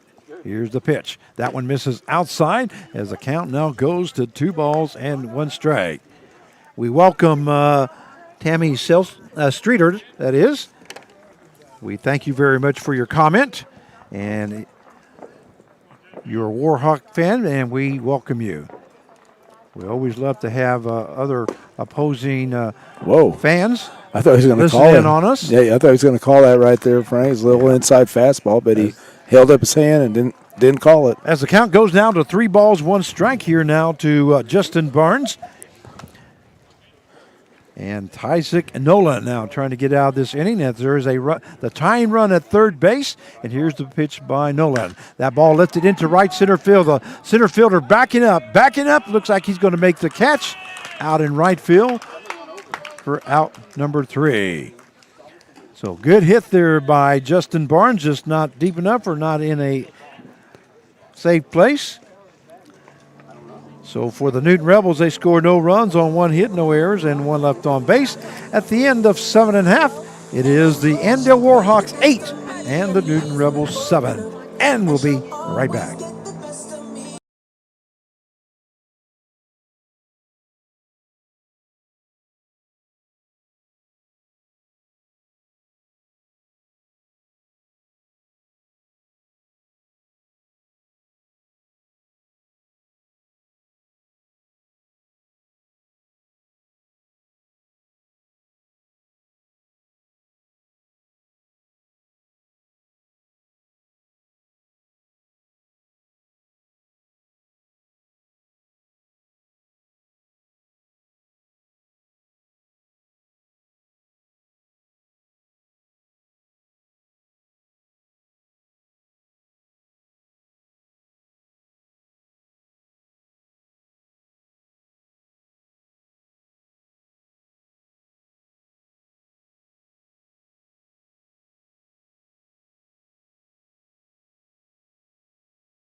And we welcome you back to Newton Rebels Baseball as we go to the bottom half of the 8th inning. The score is 8-7 in favor of Andale. And due up here in the bottom half of the 8th inning for the Warhawks will be the center fielder number 16, Matt Getzman. Leading off for the Warhawks, number 16, Matt Getzman. So Getzman now up for the Warhawks. He'll be followed by Young and Rogers. You know, I was going to say Jude Graham, he's done a pretty solid job here. I mean, he's doing what he needed to do. And hopefully he can continue around with the top of the lineup. And here is Graham's first pitch. That one misses outside for ball one. So 1 ball, no strikes now to Matt Getzman. Getzman reached on an error the last time. That was that play to Corey Mason, as they ended up scoring 4 runs in that inning after we got a double play and thought we might get out of the inning.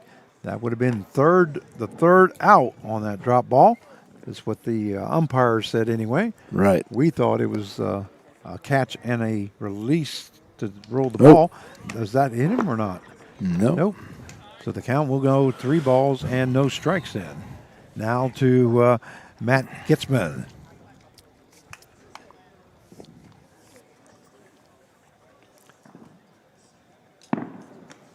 And here's the pitch. That one in there for call strike as the count now goes to 3-1. Yeah, somebody was asking me the other day, he goes, why is it when it's 3-0 and then the pitcher throws a strike? Why didn't he do that the first time? Well, and I said, I wish I knew. You know, we wouldn't have gray hairs, would we? No. That one is fouled off there by Getzman as the count goes full now at 3-2. But it is a good question because, you know, you see it all the time, 3-0, and then boom, strike. If you start at strike one, then it changes everything. Exactly right. Full count now to Getzman. And Judith Graham now here in the bottom half of the 8th inning. Here's the pitch. That one swing and a miss there by Getzman. Wow. And way to come back. Way to come very back, nice Judah. job there by Graham. That's out number 1. As he came back as he was 3-0.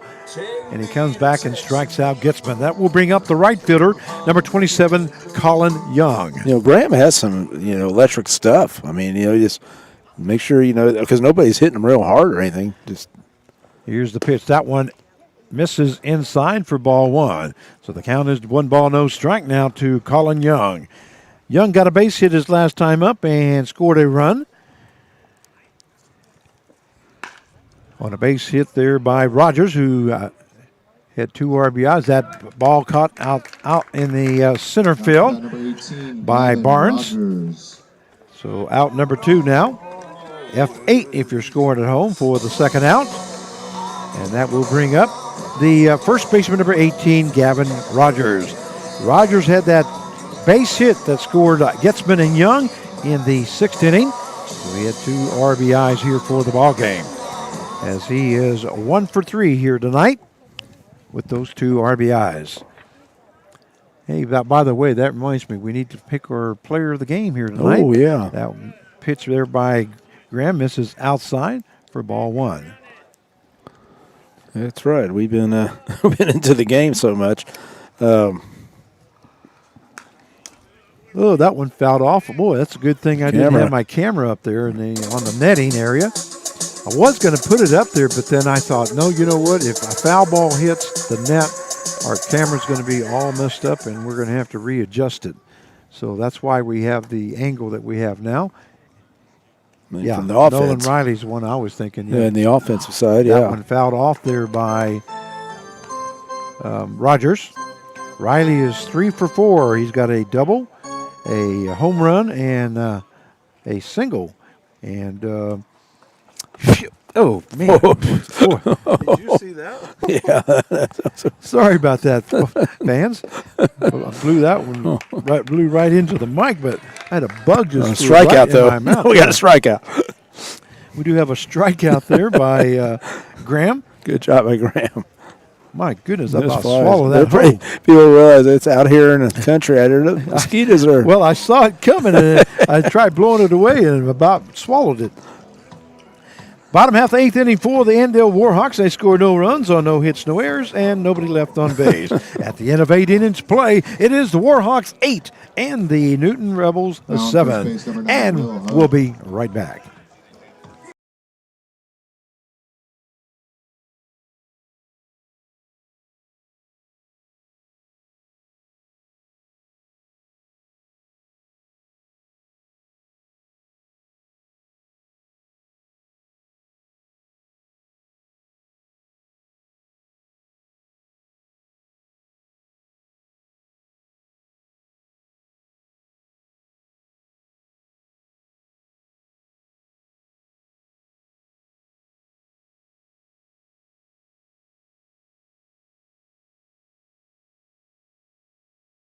3, Corey Mason. And we welcome you back to Newton Rebels baseball as we go to the top half of the ninth inning. Due up for the Newton Rebels, there'll be first baseman number 3, Corey Mason. He'll be followed by Riley and Campion. And here's the pitch by Nolan. First pitch is misses for ball 1. So top half of the ninth inning. 8-7 is the score in favor of the Warhawks. And here's the pitch by Nolan. That one hit into, that's going to be in there for a base hit, I believe. Good job there by Corey Mason as Corey Mason records his second hit of the ball game. 23, Nolan Riley. Yeah, that was, he just, he kind of jammed himself and everything, but he kind of stepped out like he was stepping towards first, but he kept his hand kind of like Ichiro, but he still get that little base hit over a shortstop and left center, and that's what we need, a leadoff guy on. Now it's the situation here is what's Coach Clark going to do? Riley to this evening is 3 for 3 here tonight with 2 RBIs. Correction, make that 3 RBIs. My apologies. That first pitch is in there for call strike. As the count goes, no balls, 1 strike. Runner on at first base with no out here in the top half of the ninth inning. They need a base runner closer to home plate to tie the ball game up. But Nolan Riley has hit a home run here tonight. Well, yeah, you got to let him hit. I mean, look the kind of day he's your player of the game right now. Yep. And here's the pitch by Nolan. That one misses inside for ball 1. So that will even up the count now at 1 ball and 1 strike. And then, like I said, he has 1 foot out of the box. He's looking at his coach because that's what I'm saying. He takes his time. He's not just jumping right in there. Let's go, which a lot of hitters we've watched do that. And here's the pitch by Nolan. That ball lifted into center field. Center fielder will get under it, makes the catch for out number 1. That center fielder is Gitzman. So an F8 is the play. Sometimes the situation, I don't know if you have some speed on the bases, they can run, get somebody on there. You might have steal base or something. I don't know, but like I said, I'm not sure how fast really Mason is. But, you got to try to score a run. I don't know why. There we go. Okay, now first baseman's on.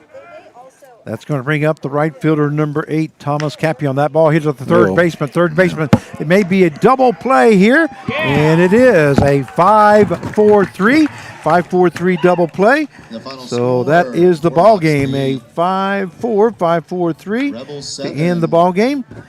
And the final score will be the Ando Warhawks 8 and the Newton Rebels 7. Well, fans, a great ball game here tonight by both those two teams. But unfortunately, the Newton Rebels lose here tonight, 8-7. And we will be in action tomorrow night in Newton.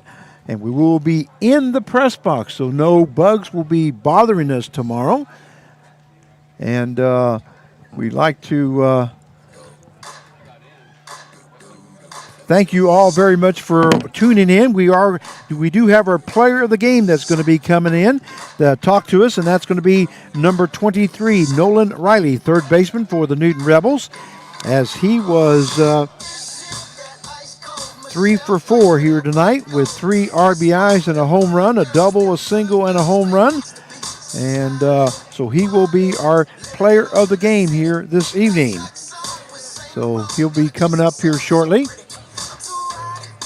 And we do have Mark Carvala, who is out there talking to those umpires about exactly what was going on out there, how come they kicked the pitching coach out of the ball game. Because they do have to sit out a game after that has happened. Mark Mandarino, our pitching coach. And Mark, not only is Carvalho talking to him, but so is, here comes Brett Clark now that's going to be talking to him. We'll cut it back to me here for just a second. Once again, we're waiting on our player of the game, and that is Nolan Riley will be coming on. And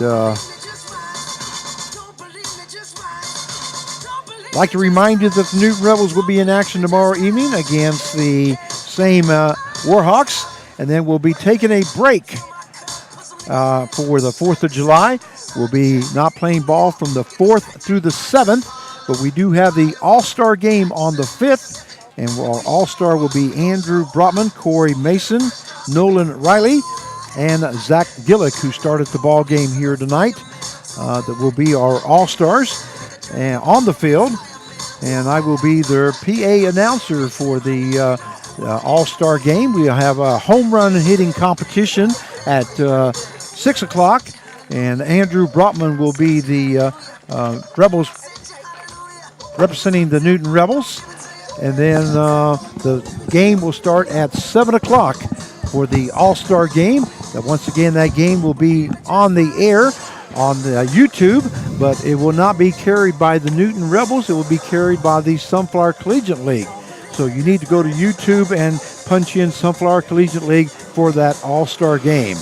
And here is our star of the game, our All-Star, our player of the game, is sponsored by Carl Hodges and Family. The Rebels tradition continues since the year 2000.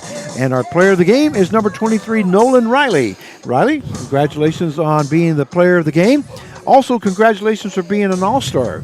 I understand you're going to be in the All-Star game on the July the 5th at X Stadium. Yes. Are you excited about that? Yeah, for sure excited for the opportunity and go out and see what we can do in that game. It'll be a fun experience.